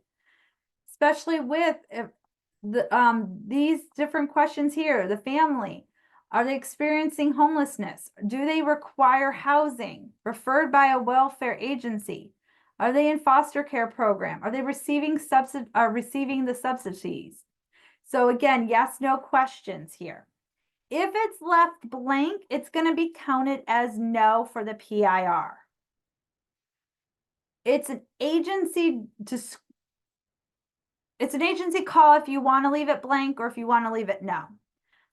Honestly, again, agency call. If I was looking at this for, my agency for Little Beginnings Childcare, I'll be like, please go back and look at what, requiring housing is. Is it a yes or no question? I Because, think for that one, Danielle, it's grayed out unless we said, yes, it's a homeless family.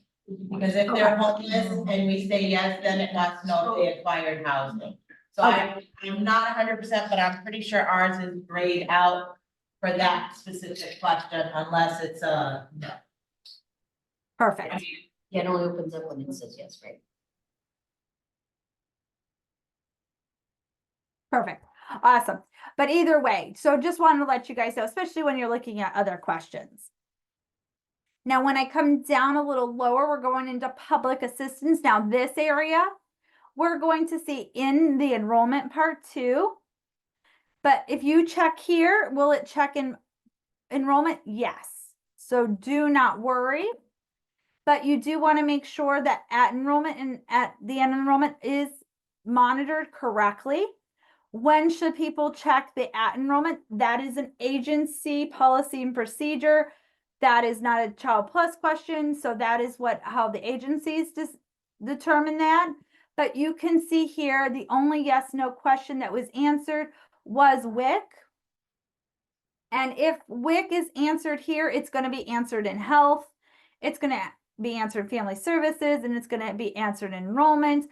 And believe it or not, we have a PIR tab. So really, a lot of these areas can be answered in enrollment, family services, or PIR, or as WIC does, 4 areas.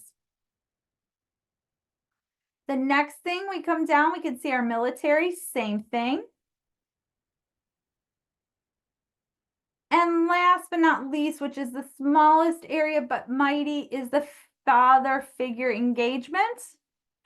And you want to make sure you are definitely coming in and marking these. This is definitely a big area for PIR to find that family assessment for the father figures. Did they participate in it? The family goal, the development experiences, the program governance, and then the parent workshop. So again, you really want to make sure that we are checking this. That's just like the program governance. Technically, Jack Arnold is participating in it. So now we can come back in and check yes for that. He is the male father figure in the household, and he is also involved in that. Now, that would be it for the father figures. And now we get into these PIR questions. These PIR questions definitely stem through all of our events. And a lot of these, when we look at PIR in general, we want to see these questions have lots of numbers following suit, because not every number is going to be a large number, but we should have, if you have yesterday when I looked at some of the agencies, I did an agency in Northern Georgia. They had running 5 PIRs, 3 early Head Starts, 2 Head Start programs. One of them had over 700 children for Head Start. And so their emergency number could have been up to close to 50 people, depending on it. And as they go through, maybe the food could have been up to 200 to 300. So you do want to make sure that if you had checked any of these services that are appropriate, that you have your documentation. That would mean, do they have an event for that? So let's look and think about it. So let's go back. I'm going to hit save, and let's look real quick at Kevin's events. And we can look here. We see that we had the one here for 2023, and we can hover over and we can see that we see it's for 2023, that the computer classes, we could see here again in 2023, they had counseling. When we go through, we have a parent meeting, that's just a routine contact. We have a needs identified for trouble paying bills, but that one's from 2022. So that one won't help us for PIR. So you can look through here and go, what would help us increase our numbers for PIR? So when I go back to that area, go back in here, go down to my PIR. I can start going through these PR questions and know, did we help them establish anything? Well, we can think about the adult education or job training. Well, we know that classes was helping Norma for her job training. So now we know she completed something. She went and performed an education-based training. We can now come over here and mark this yes. When should we do this? Pretty much when we marked her completed for that training, we should come over here and mark this yes.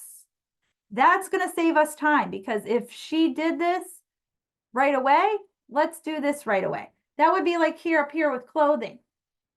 If we know a child needs winter coats, they tell us in September, and we know we live in Ohio, and in October they need the coats, and we have gave them the resources. We found out that they went for that resource and got that coat.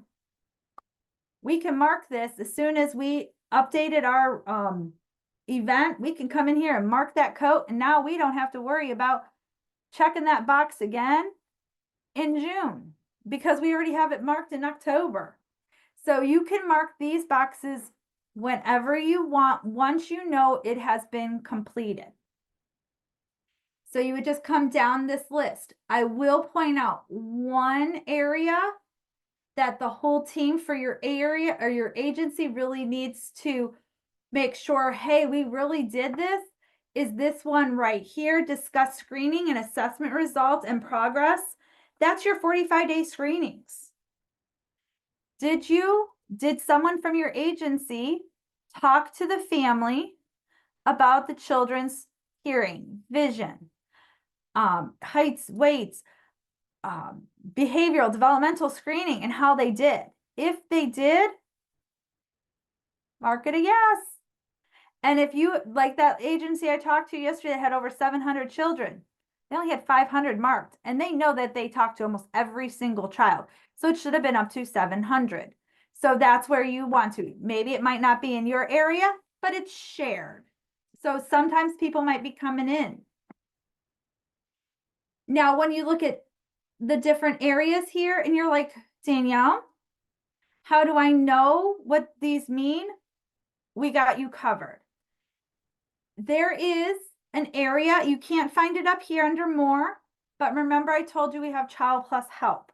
If you go to Child Plus Help, you type in PIR, which is for the Program Information Reports. It will help you establish that. I'm going to show you a quick thing here before we go to our last activity. I'm going to come up here. I already have my eClick bookmarked, but if I went to my PIR for it, and I already have my resource, I have my handout. This is the handout for this year. This will tell you what you need. And if I zoom down to those questions for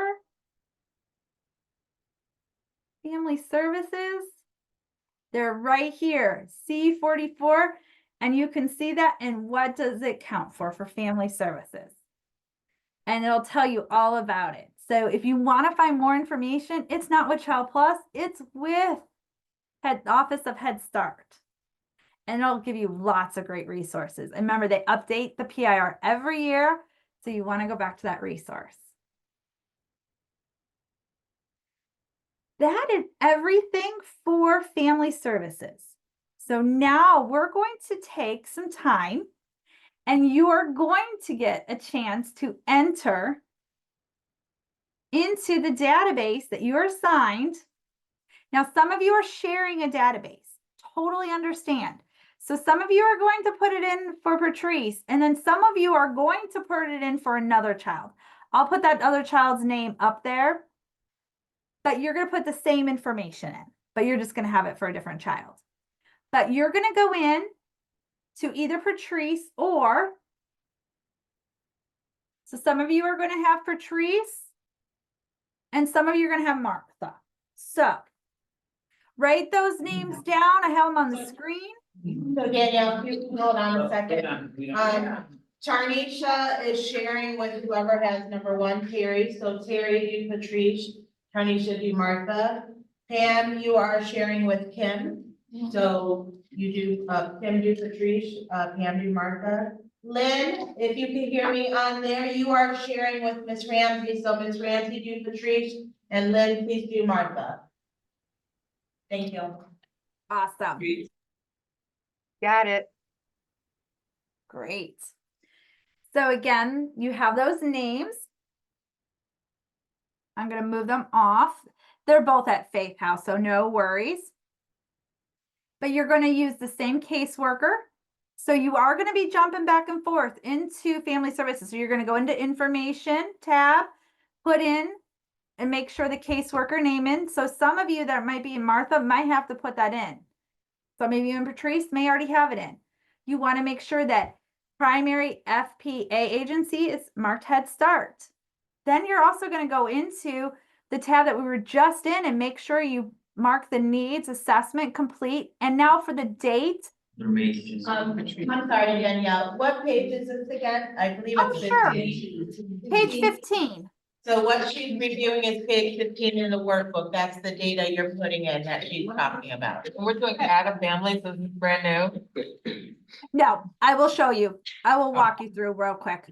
But this will be the sheet that you're using. But I'm supposed to be, Mark Hill. Patrice was one and Martha was the other. But I'm just saying, yeah. So I have to come up to. Okay, thank you, Danielle. Yep. So what for all of you, if you made your screen like I did, like really big, if not, go to search.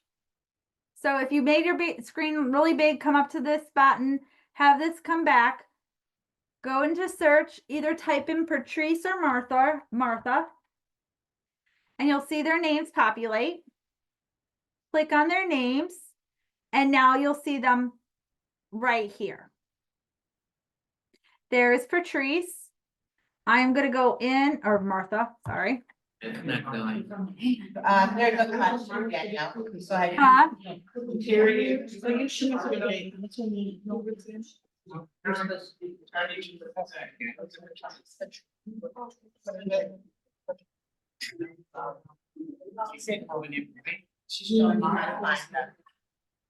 Okay, thank you.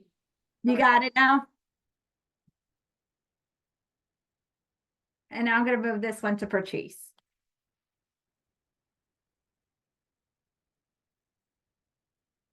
So now I have both of them. I had both of them. I have to laugh at myself. So now I have both of them. So you're going to actually, I'm going to split my screen again. So don't worry, you're not going to have this. One of you are going to be on one, the other is going to be on the other. But you're going to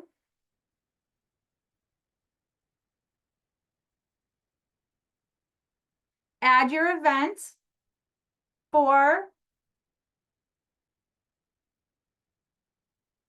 a family needs identified. So you want to make sure you do that. So you're going to be in almost all these areas. So you're going to be going into the information tab. You're going to be going into the FPA needs assessment. And you're going to be in the events. And you're going to be adding actions. So let's see how you do. I'm going to set a timer and see how you do. And I'll pick one of your databases. And don't worry. There's no wrong answer. And there's nothing on my screen right now, so no one freak out.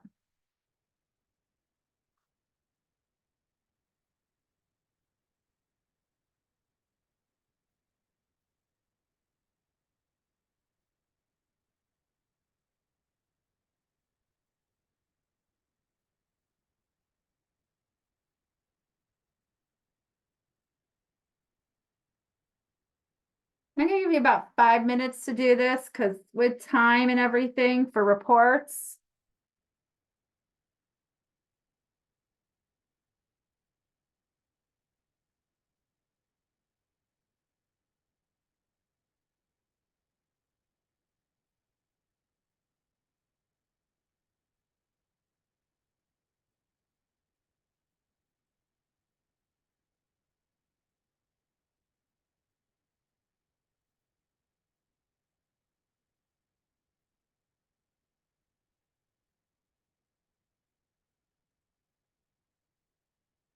And for the dates, please use like September 15, 2023 to July 31st, 2024.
Okay, so I'll give you another like 2 minutes to wrap up.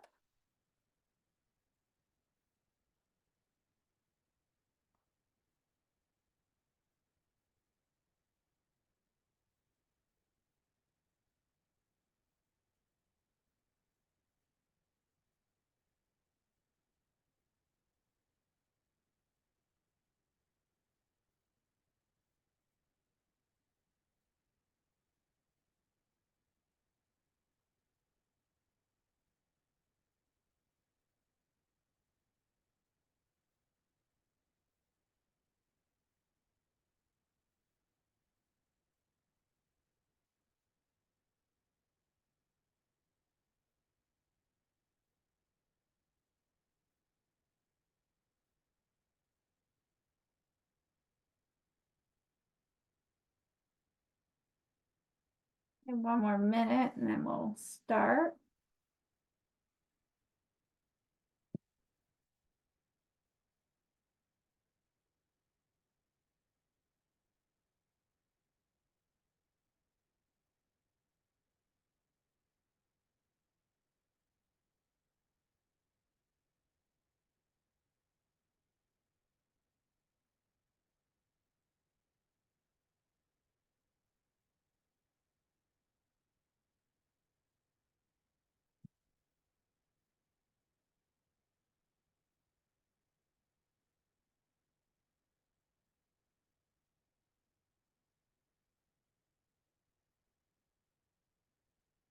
Okay.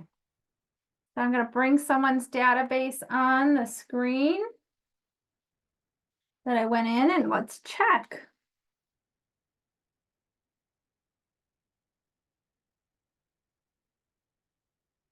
So we first started off going into the information to make sure that was updated. So we have the caseworker. We have the primary IFPA established. After we're done doing that, then we go into the FPA needs assessment and PIR. And then we're going to make sure we're in the current year. And here we want to make sure, and we have it addressed. Now the dates are a little off, which I'm not worried about. I am glad that everything is addressed here. So yes, and then if it was, we can always come back in and change, no worries. Data entry is not a problem. Those little things can be changed. If you're making major changes, always just note if you see notes fields, but dates are not a problem. If it's something that's that minor, especially because we show a program term up here. Everything looking good. We are going to come back to this area because at the end of this handout, it does tell us, did we check our PIR services? So for time's sake, let's just run down here and see, do we have that clothing checked? Yes. And we do. So yay to whoever has number 15. So database number 15 for Patrice. So let's look at the events. So we see we have the one event. And let's look into this event for needs identified. And we can see here we have that initial date. And again, we're just going to move this back to 2023. No biggie. So it can match this program term. So if we're pulling reports, but we see our description for the Winter Coats for Children social service. And we do see that it is the clothing and the parents were the ones that give us that source. And we see that family outcome. Now over here, we could see that we did not put that family member's name in if we wanted to. Again, we could put, if we want to duplicate, we could put parent again, not a problem. We need to or should put in when we expect it to be closed. Because again, we want to kind of keep ourselves honest, knowing it's September 30th. And when we look here, the coat giveaway is October 6th. So let's give us some time. So if I zoom ahead to pretend it was October 6th, let's just say we're going to close it by the 13th. We'll give another week past that 6th.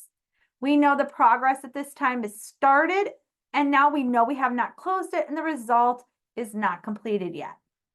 But we do have our referral in here. Awesome. We have that action date again. Perfect. We have that referral to St. Vincent de Paul. It is verbal. Phone call, and we see we have all that information listed right there. Now, after this referral, we probably could add additional actions. It is not a problem. We could just stop right there like exactly the handout says. But remember, we could always add a schedule date.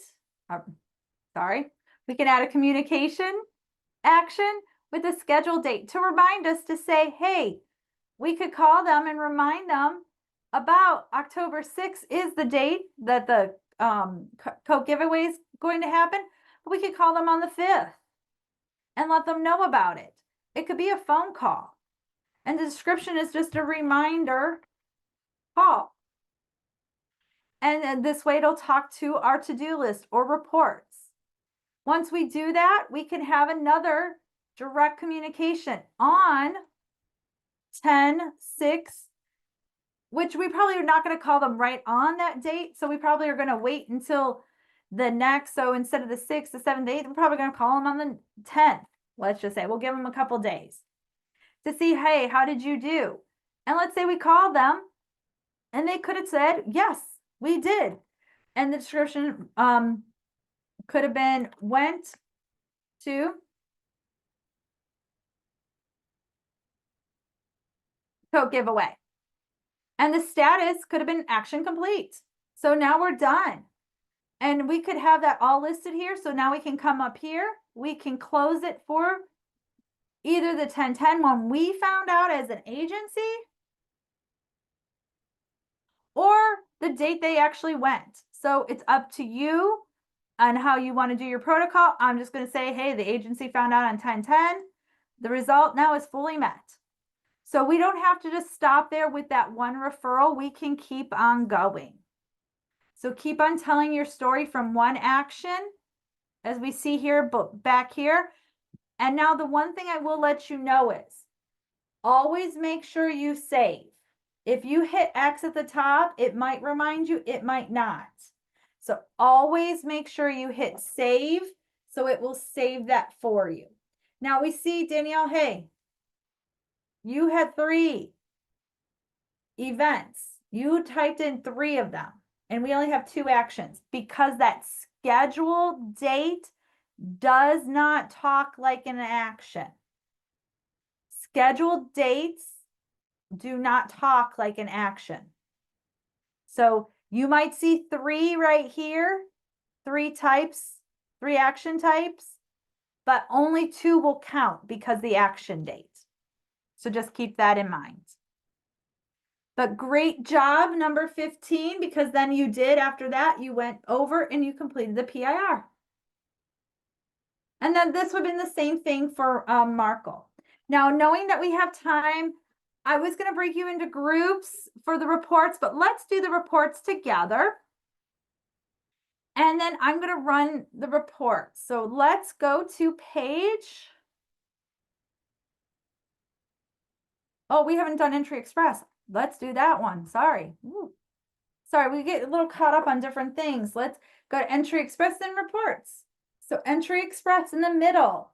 And remember, we have 2 of them for family services. We have family service events and communication log or log of communication. Let's do log of communication. Log of communication tells us right away it's flyers and announcements. So those ones that are going to tell the parents like, hey, we're having a parent night. We're having something at the local library, nutrition month. That's what you would do right there. That would log a communication. Those are just those general flyers and announcements. That's going to go out to multiple simultaneously. I'm going to hit start. So how did I get there? Entry Express, log a communication, start. Now I'm going to set this up for a program term, Head Start 23-24. I am going just to do, and I would highly suggest, and probably all of you will only be assigned certain sites. I would start small and then grow, but I'm only going to worry about one classroom. How did I build that? We're going to talk about that in reports. So let's talk about that now. I'm just going to select my Faith House. I'm going to do my classroom and I'm just going to check all. If I want 2 classrooms, I can just check. If I had all of them checked, you would see just the checkbox like this. If I don't want all of them checked, I come up here, uncheck that checkbox and just select the one I want. So play around with it. You could see how it changes. My status is I do want just enrolled children. For you, for your purpose, for family service workers, you're really going to focus on your enrolled children. Towards the end of the year, you may focus on the other children that have left the program only for your PIR purposes. Maria will go over that more as a management team to show you, but for during this program year, you would really work with your enrolled children. Then application status through custom filters, leave the settings as is. As you see here, none selected, not filtered, all, and not filtered. Reason why is you're not doing any application status. You do not have a flag group established. You're not doing it by disability. All responsible staff, you always want to have all, not a single staff member. It's not like you're assigning a certain person. And custom filters, you don't have anything applied. Next step. Responsible staff, Danielle? all, Yes. why would we do all versus just our own classroom? Because on your database, you probably will only see yours. Gotcha. This is in a different type of setup. This is like if your agency has selected to put people in these areas and you might not have everybody always listed in there and you just want to have it as everyone because it's really filtering just to those people. And honestly, the engineers, when they build these things, I think they think one way. And when I'm thinking about this as a Head Start worker, why do I have responsible staff on this part? Does not make sense. It should just be always all staff. Because wait till you get to the next part. When I get here to the next step, these are the participants I want to send this flyer, this announcement out to. Right now, I have all 19 kids in classroom A, 19 selected. Let's say CC Peterson was absent on that day, and so was Ellis was absent. So instead of 19, I now have 17 children. So CC and Ellis were both absent. That means I cannot send them the flyer home. I don't want to give them credit at all. So I'm going to hit next. And now I have to decide. And again, this is one of those action types. Is this a direct? Is this a communications referral? Well, we know it's never going to be a referral on a communication log. It's going to pretty much be a communication because you're giving them a communication of something. Now we could see the action type is communication. We're going to give them the action date of, let's say it is today's date, the 12th. What kind of contact is this? Is this going to be a message or a flyer sent home?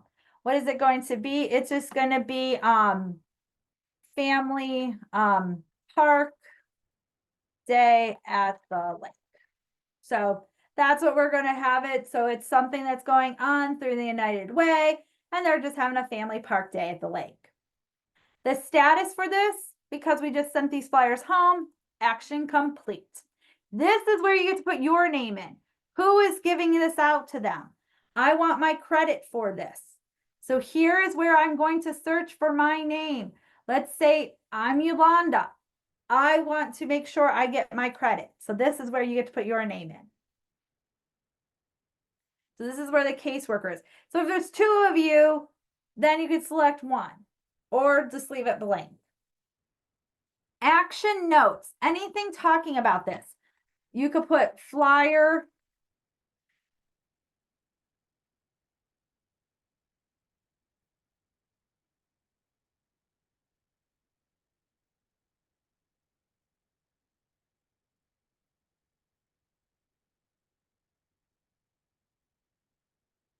So I'm just saying flyer sent in communication folder to all children that attended today. So I'm going to the next step. When I get to this one, I can now individualize my notice. So let's just say Alex. if I want to add additional note to Alex's mother, so let's just say with that flyer for that family day at the lake, I had another flyer for Alex's mother. So now I'm going to give her this flyer and this flyer. I'm going to give Alex's mother 2 flyers. I now can add an additional note saying 2 flyers sent home. Second one on car seats. So this way, at least I'm noting, hey, it's the second one. And this could have been, now I kind of messed up and I should have been like, oh, wait, no. And it was the second reminder because I already sent this one home to her. So I can already say, I already have a communication note for this one. It's just the second time I'm sending it home because she said she really wanted to go to it. And there could be other ones. You don't have to do this area. It's up to you. If there's additional information you need to specifically say to individual parents, or maybe they called and you want to document on the same day, but that should be in another area. This is just extra information added. But once I have everything, I'm ready to go. Now, this is the biggest thing. When you get to step 5 of 5 and you select this green button, there is no uh-oh button. That means I cannot change it. So once I hit create, that means all 17 children are going to get this communication of message for Family Park Day at the lake for today's date in their communication log. Alex is going to get an extra statement. So you want to make sure, is this good for all 17 children? Because if not, then that means I have to go back to all 17 children and delete it. But once I'm ready, I can say create record. It's going to let me know it's all 17 children. Do I want to create more? Maybe I want to go to classroom B and C. I can do say add more. Right now I'm going to say done. I'm done. So now I can go to services. I can go to Alex's. I can go to Alex's family services. I can go to his communication log. And I can find his family park at the day. And I can see there's 2 different ones added, but I can see my notes here. Someone must, if someone was paying attention to me, they might have been doing the same one. But that would have been great. That's why we have 2 of them. So we have that right there. Now, if I go to CC's, Peterson's, or Ellis's, I go to his communication log. There is none. That's how we know. But if I go to another one in their classes, such as Kimberly's, go to her communication log, we can see there. And hers is right there too.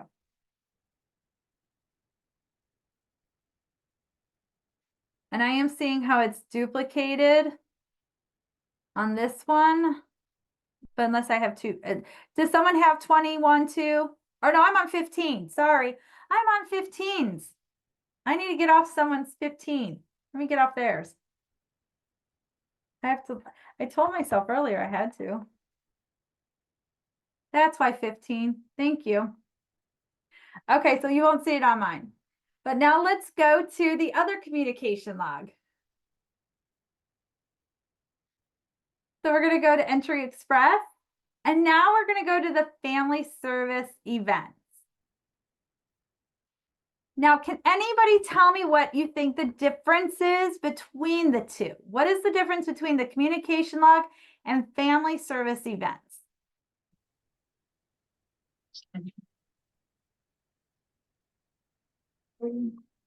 It's unmuted. Go ahead, Nelson. It's like a parent meeting, event where we did at the agency or somewhere. More in person. Yeah. like Okay.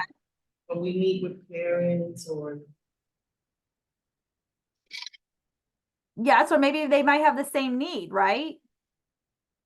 You might have had a family, parent meeting and you heard someone might have needed diapers, so you might have two families that need diapers, correct? You could come in here to save time. Select start. You'll still see there's one step out of 5, so let's go to Head Start.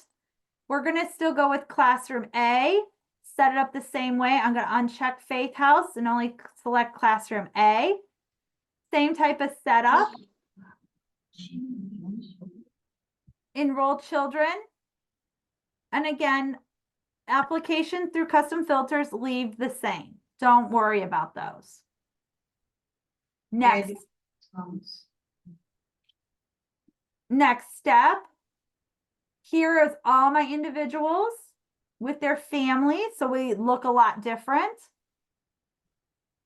Let's say we had two families tell us that they need food.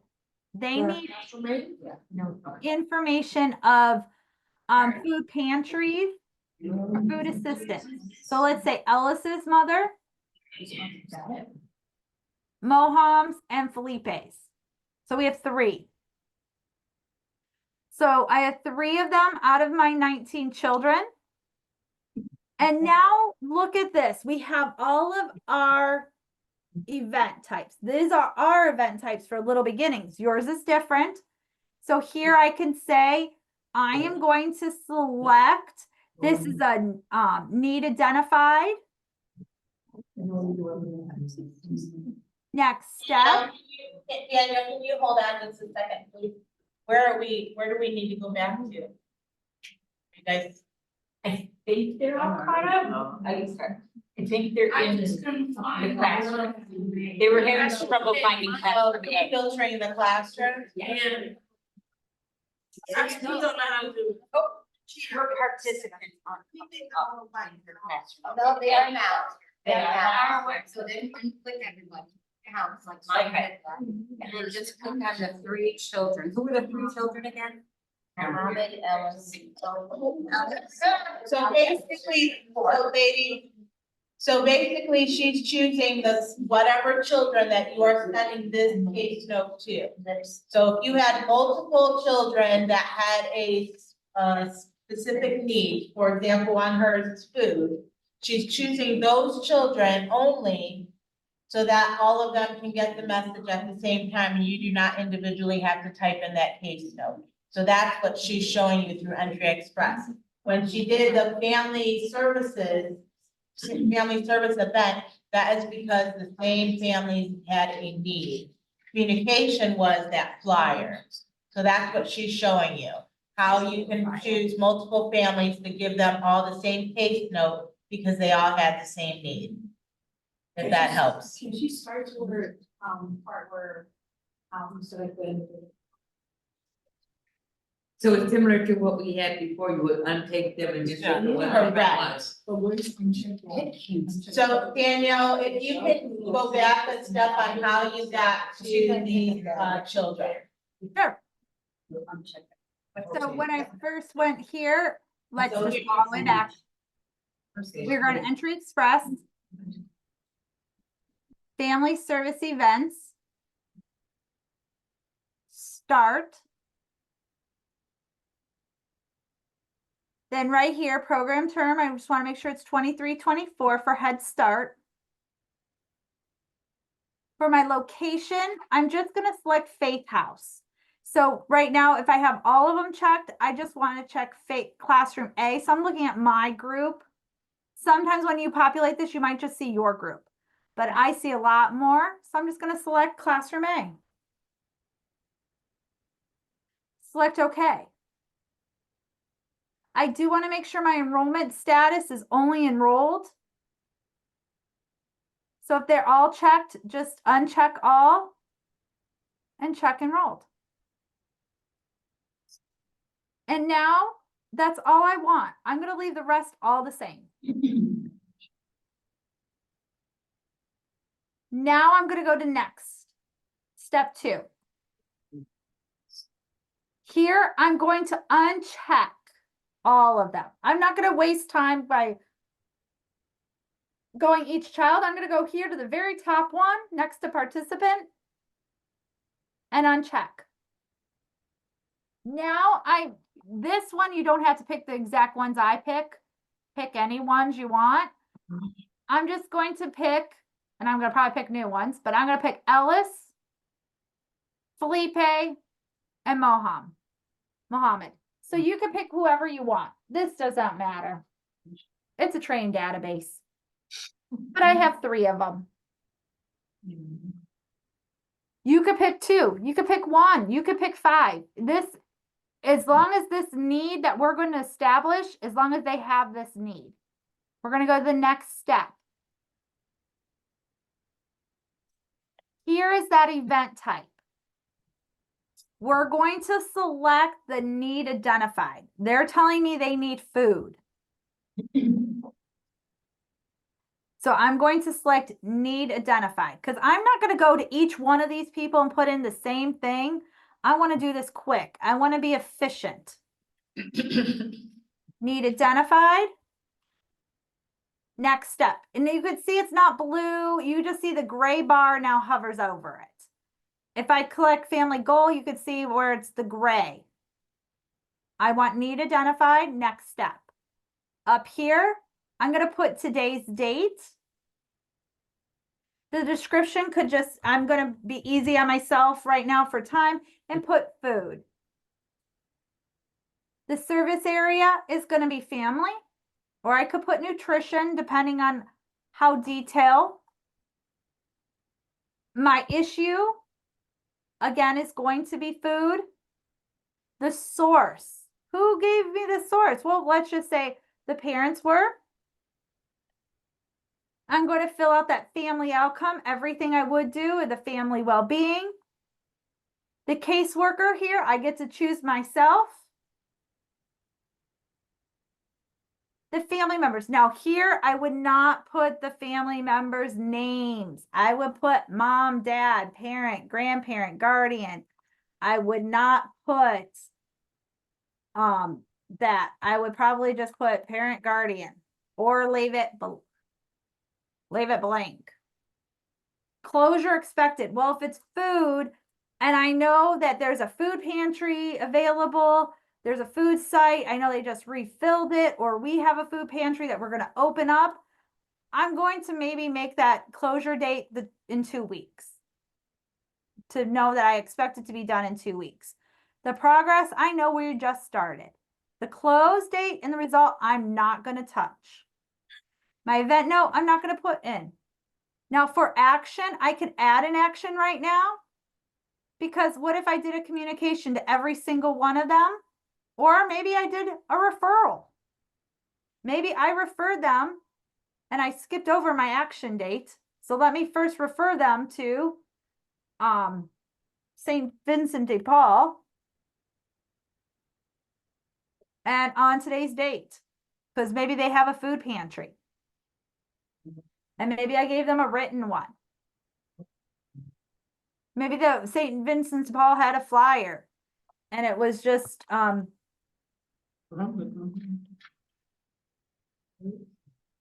pantry. And then I can put action complete. This statement will go to every single one of those children that I just selected. So I don't have to go to all 3 of these children and put in an event, put in an action.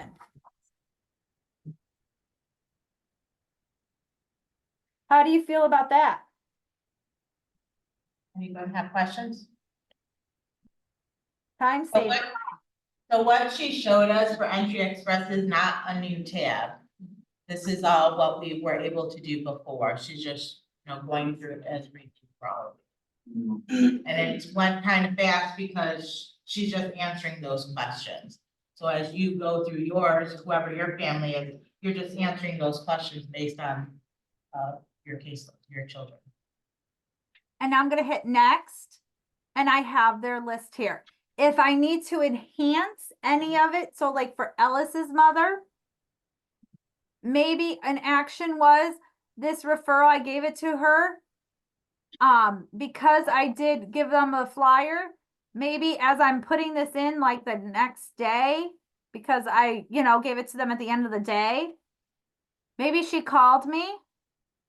Maybe I can add my communication just for this mom and say that, the action was on the 15th, a phone call, and I can document her phone call completed. And then,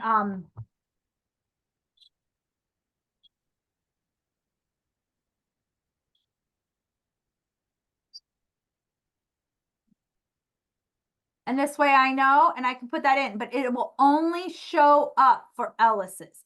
It will not show up on Felipe's or Mohammed's for that phone call. Now, once I'm ready, I can hit create. I can't talk. And now it's letting me, I know I'm done. If I need to do any more documentation, I can. I'm going to say I'm done. And now I can go to services. I can go to Ellis's name, Ellis Forsythe, go into family services, and I can see that need identified that I just put in. And I can see there's 2 actions. Remember, one is for the referral and one is for that phone call that she followed up to me. And they're right there. And I don't have to go in and do each individual one, but if I go to Muhammad, there's his food. And so really nice, easy that you have. Now we are out of time in 3 minutes. There's a thing, but I would like to show you some reports real quick. If you don't mind, do we have 10 minutes to show reports, ladies? Yes. Okay. We're going to give you a shortcut on reports. I would like you to go to I'm going to tell you what page to go to in your handout. I'm going to give you a cheat sheet. So all of you are getting a cheat sheet. Go to page 29 of your workbook. Very last page. Well, close to last page. Gives you the answers to these questions. So we can see the answers. So I'm going to go over these reports. So the first question is, can be run to determine how many home visits have been completed. Now this one is 4 home visits. And this one is going to be the 4110. So how did I get to reports? I'm going to come up here to reports. When I click on reports, it's always going to open up to all categories. When it opens up to all categories, you can search this way by numbers. You can come up here, you can type in 4140 and it'll find it. 4140 or 4110? 4140. Yeah, sorry, it's 4140. My brain's gone. Friday. If I put in home visits, I start putting in home. I'm starting to get all these reports that have just the word home in them. Oh. Pretty cool. And right here's that report. And I already have mine populated. I am going to pull it for my EHS. So you could see here, if I click on this blue, I'm only going to pull it for EHS 2324.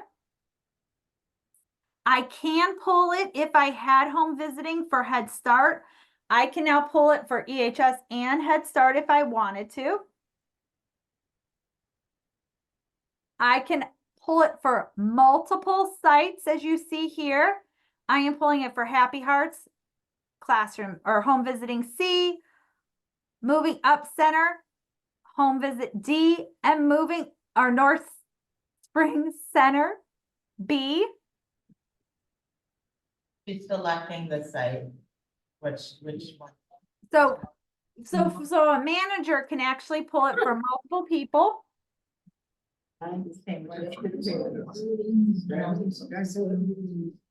Now, right here is my enrollment status. I'm going to run it for my enrolled children. same thing like we just did with Entry Express, from flag group to custom filter, I am going to leave as what the Child Plus has set up. Maria will talk about what flag and groups mean. Your agency was talking about those. That is at the management level right now of how you want to establish those. If you click on ours, you're going to see what Little Beginnings Childcare has examples of, but we are not going to filter.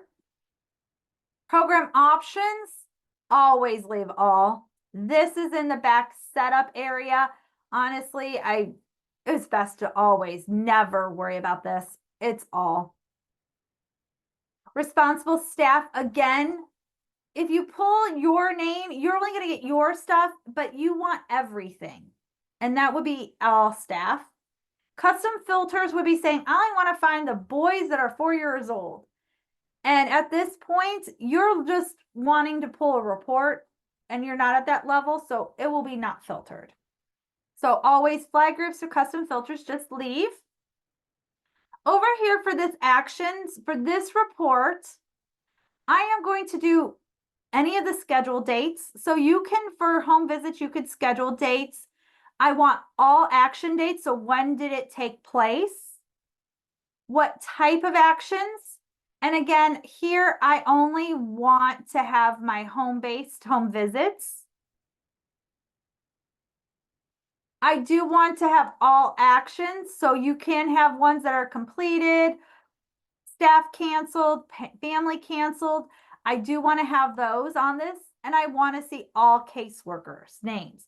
Because if I only pulled certain caseworkers, sometimes they switch during the middle of the year. And I want to show all actions, or I can show only actions meeting these criteria up here.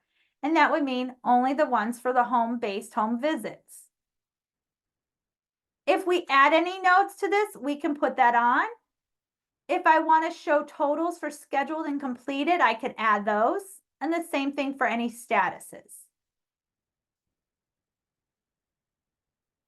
One nice thing when you run reports, you're never changing data. You're only changing the way you view it. And I want to view this in detail, meaning children's names and numbers. Summary is just giving me numbers. Individual is just giving me that child's information and then a page break. That child's information and a page break. I want it detailed and I want it grouped by the site, because now each site has only one home visitor. And I'm going to select view.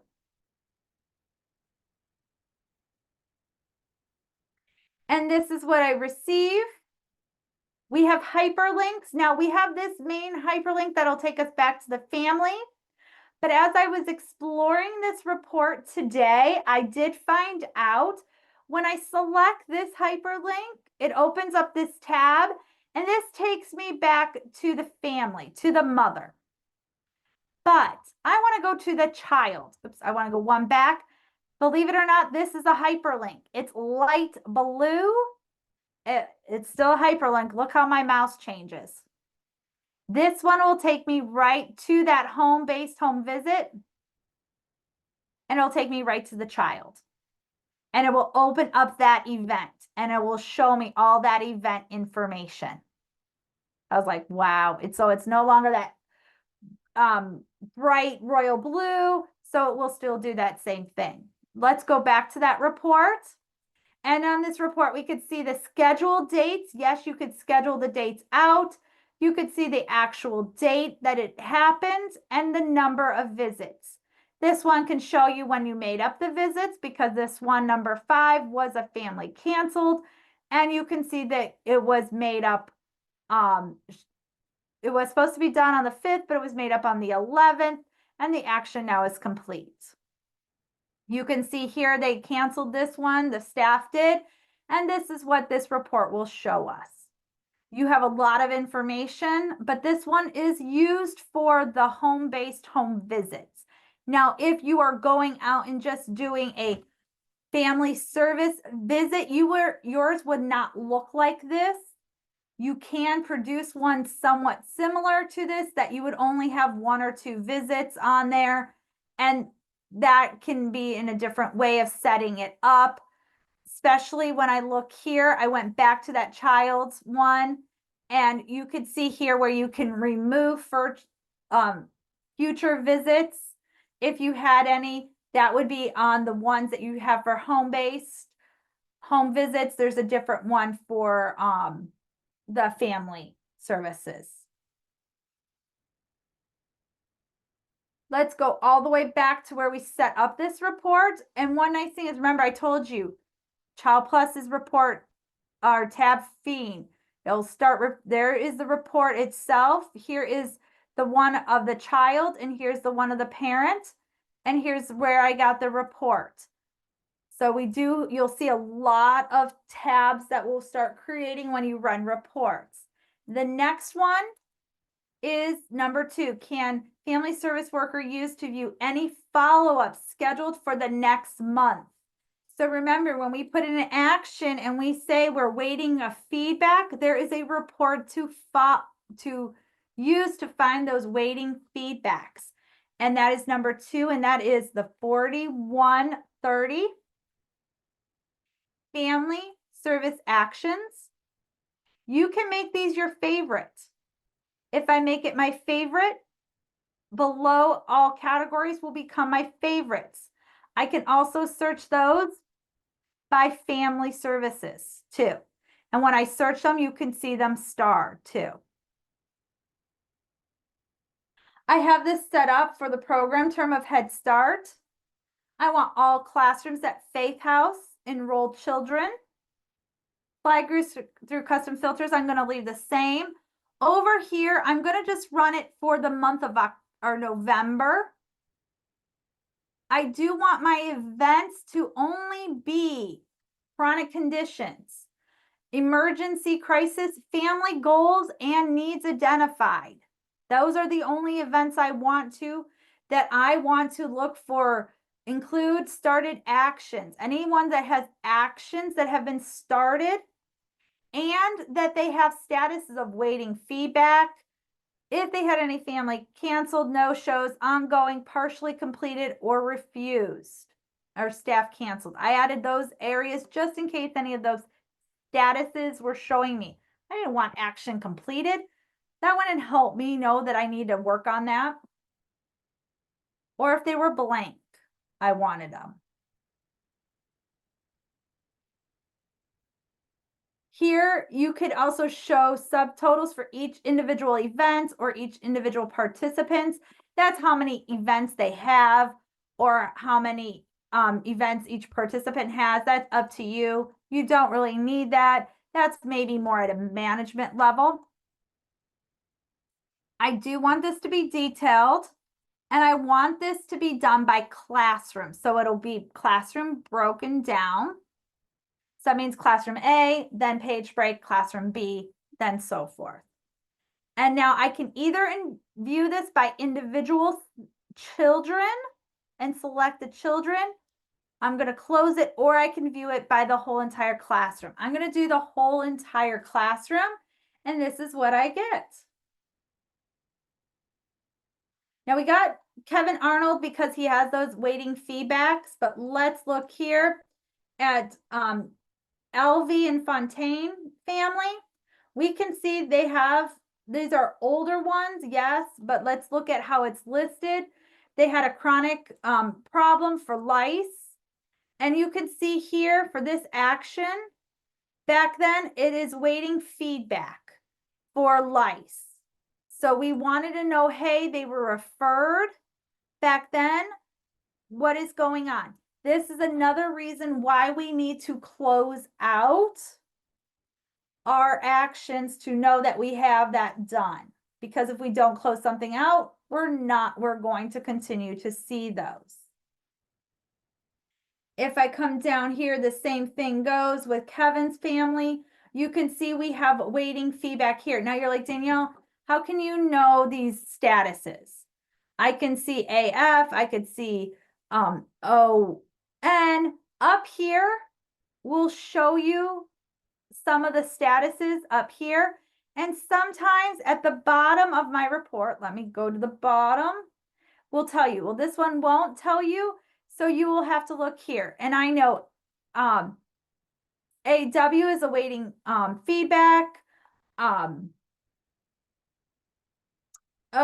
is just when it was started. So I would have to look. So I can go here and click on that hyperlink on that date of November 15th. And I do apologize for getting my error message. Let's try it one more time and see if it'll go. I'm going to hit cancel and go back and maybe it'll populate.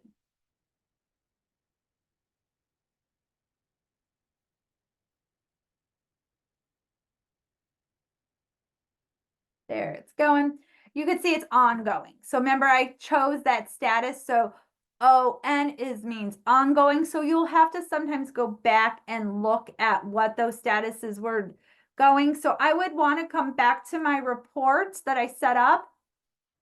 Come back in here on my action status. I might want to take ongoing off. So maybe I only want my feedback, waiting feedback. So your statuses do need to make sure that you are wanting the correct statuses when you are selecting that for those areas. So when you are pulling reports. Now, one thing I do want to make sure here is, I know I pulled dates and see how my dates, I had my dates set up before, and because I went in here, it changed. So I want to put my dates one more time in here. I do apologize for the time. So let me run real quick back here to November. And let me just do this real quick and hit OK. We're going to get a different view. And now we just have Johnson Beltrain instead, but we can see here we have our awaiting feedbacks. And I say Johnson Beltrain, here's his name for the participant, his family name. But we can see they had a need identified. No money for food.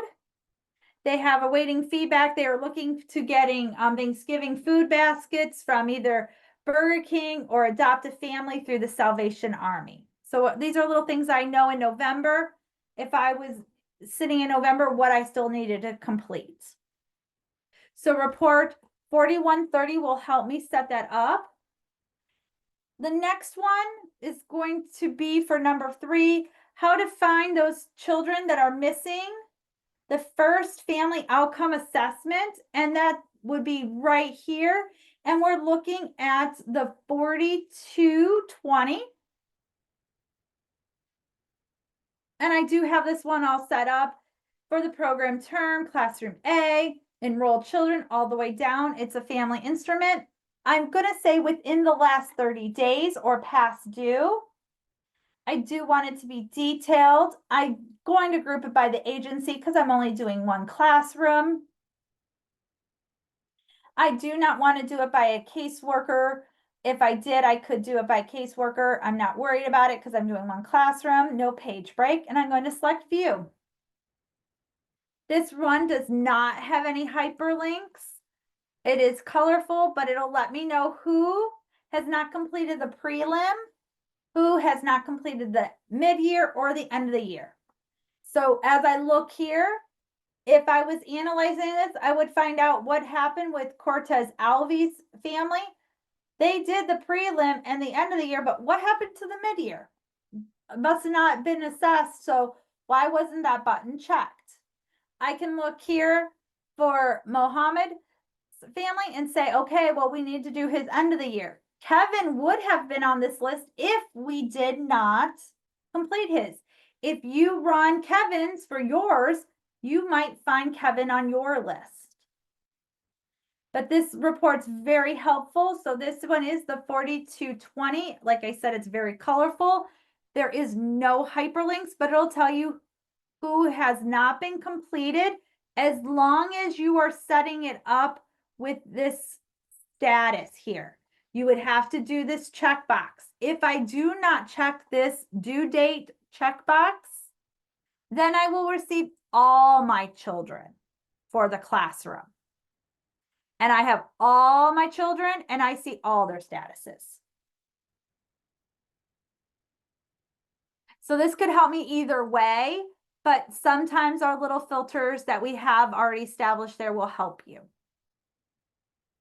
The last one is the last one, the 4010, and this one is going to show you your PIR questions of can provide staff with family members' information, including addresses and including that adult and employment level. Let's type in right here, the 4010. It is the master list. I have this one all set up. I am going to make sure I use this filter options over here. I want to include that address. I want to include the employment status and their education level. And we're only going to look for classroom A. Now, this one will not tell me those PIR questions, but I know right off the bat they are. And I want to find out who's missing them. And I look right away for Cortez Alves' mother. So this is the Alves Fontaine families. One, I can look through, I see their address, I see their mailing address, I see who is all in the family. But I could see for the mother, her education is missing. If I go down to the Arnold family, I can see theirs is completed.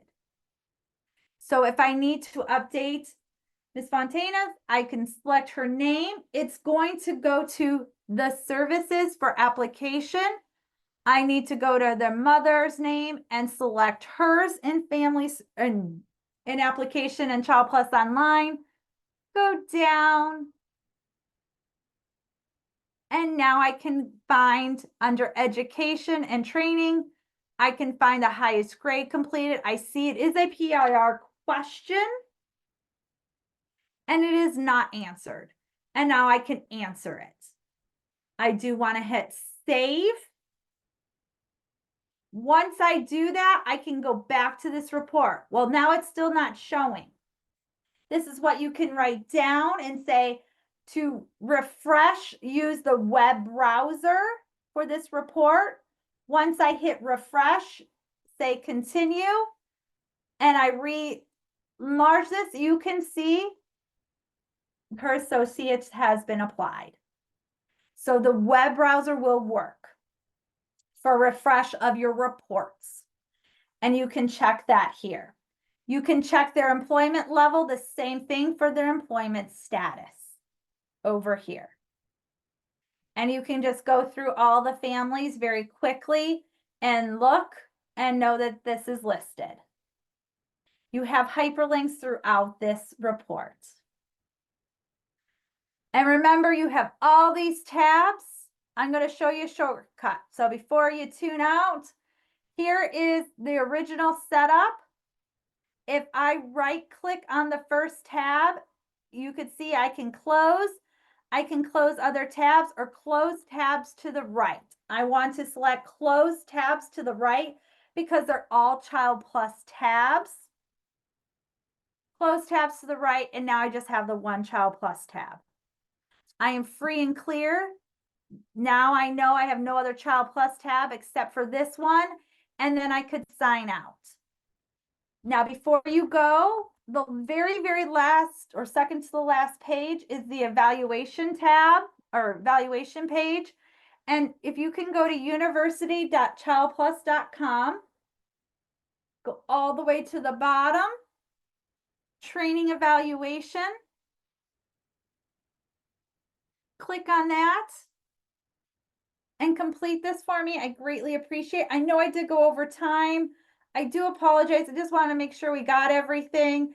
I could have just ended, but I didn't want to. But if you could put today's date in, my name, and how you attended, I will leave this on the screen. I greatly appreciate it. Looking for those scores of at least the 8 to 10 range. I know that some of this material may have pertained to you, some of it may not have. I know it probably would have been helpful if it was in person. But again, it's just how your agency selected it for today. But you could put some of those comments in and I will share that with your agency. Or you just shared that with Maria and so forth. But I greatly appreciate your time today. And Sharon, I'm gonna take a 5-minute break and then get on that Zoom, so then I can sign out of this one. So everyone that was recording today, it would save. But remember, you do have this availability. If you don't have your computer in front of you, that this last sheet right here will tell you about that training evaluation. My name is available on this handout all the way at the very, very beginning with the sorry for jumping right here at the bottom of the agenda. Sorry, blanked real quick. Sorry. So we have that there. Okay, everyone. And I told you to write down the learning library. And Maria, I'm gonna give you that to talk to them about going over here at the end and using that resource. Okay. Okay. Thank you so much, Danielle. We appreciate you. Thank you. Thank you, ladies. Have a great day. Thank you, Lynn.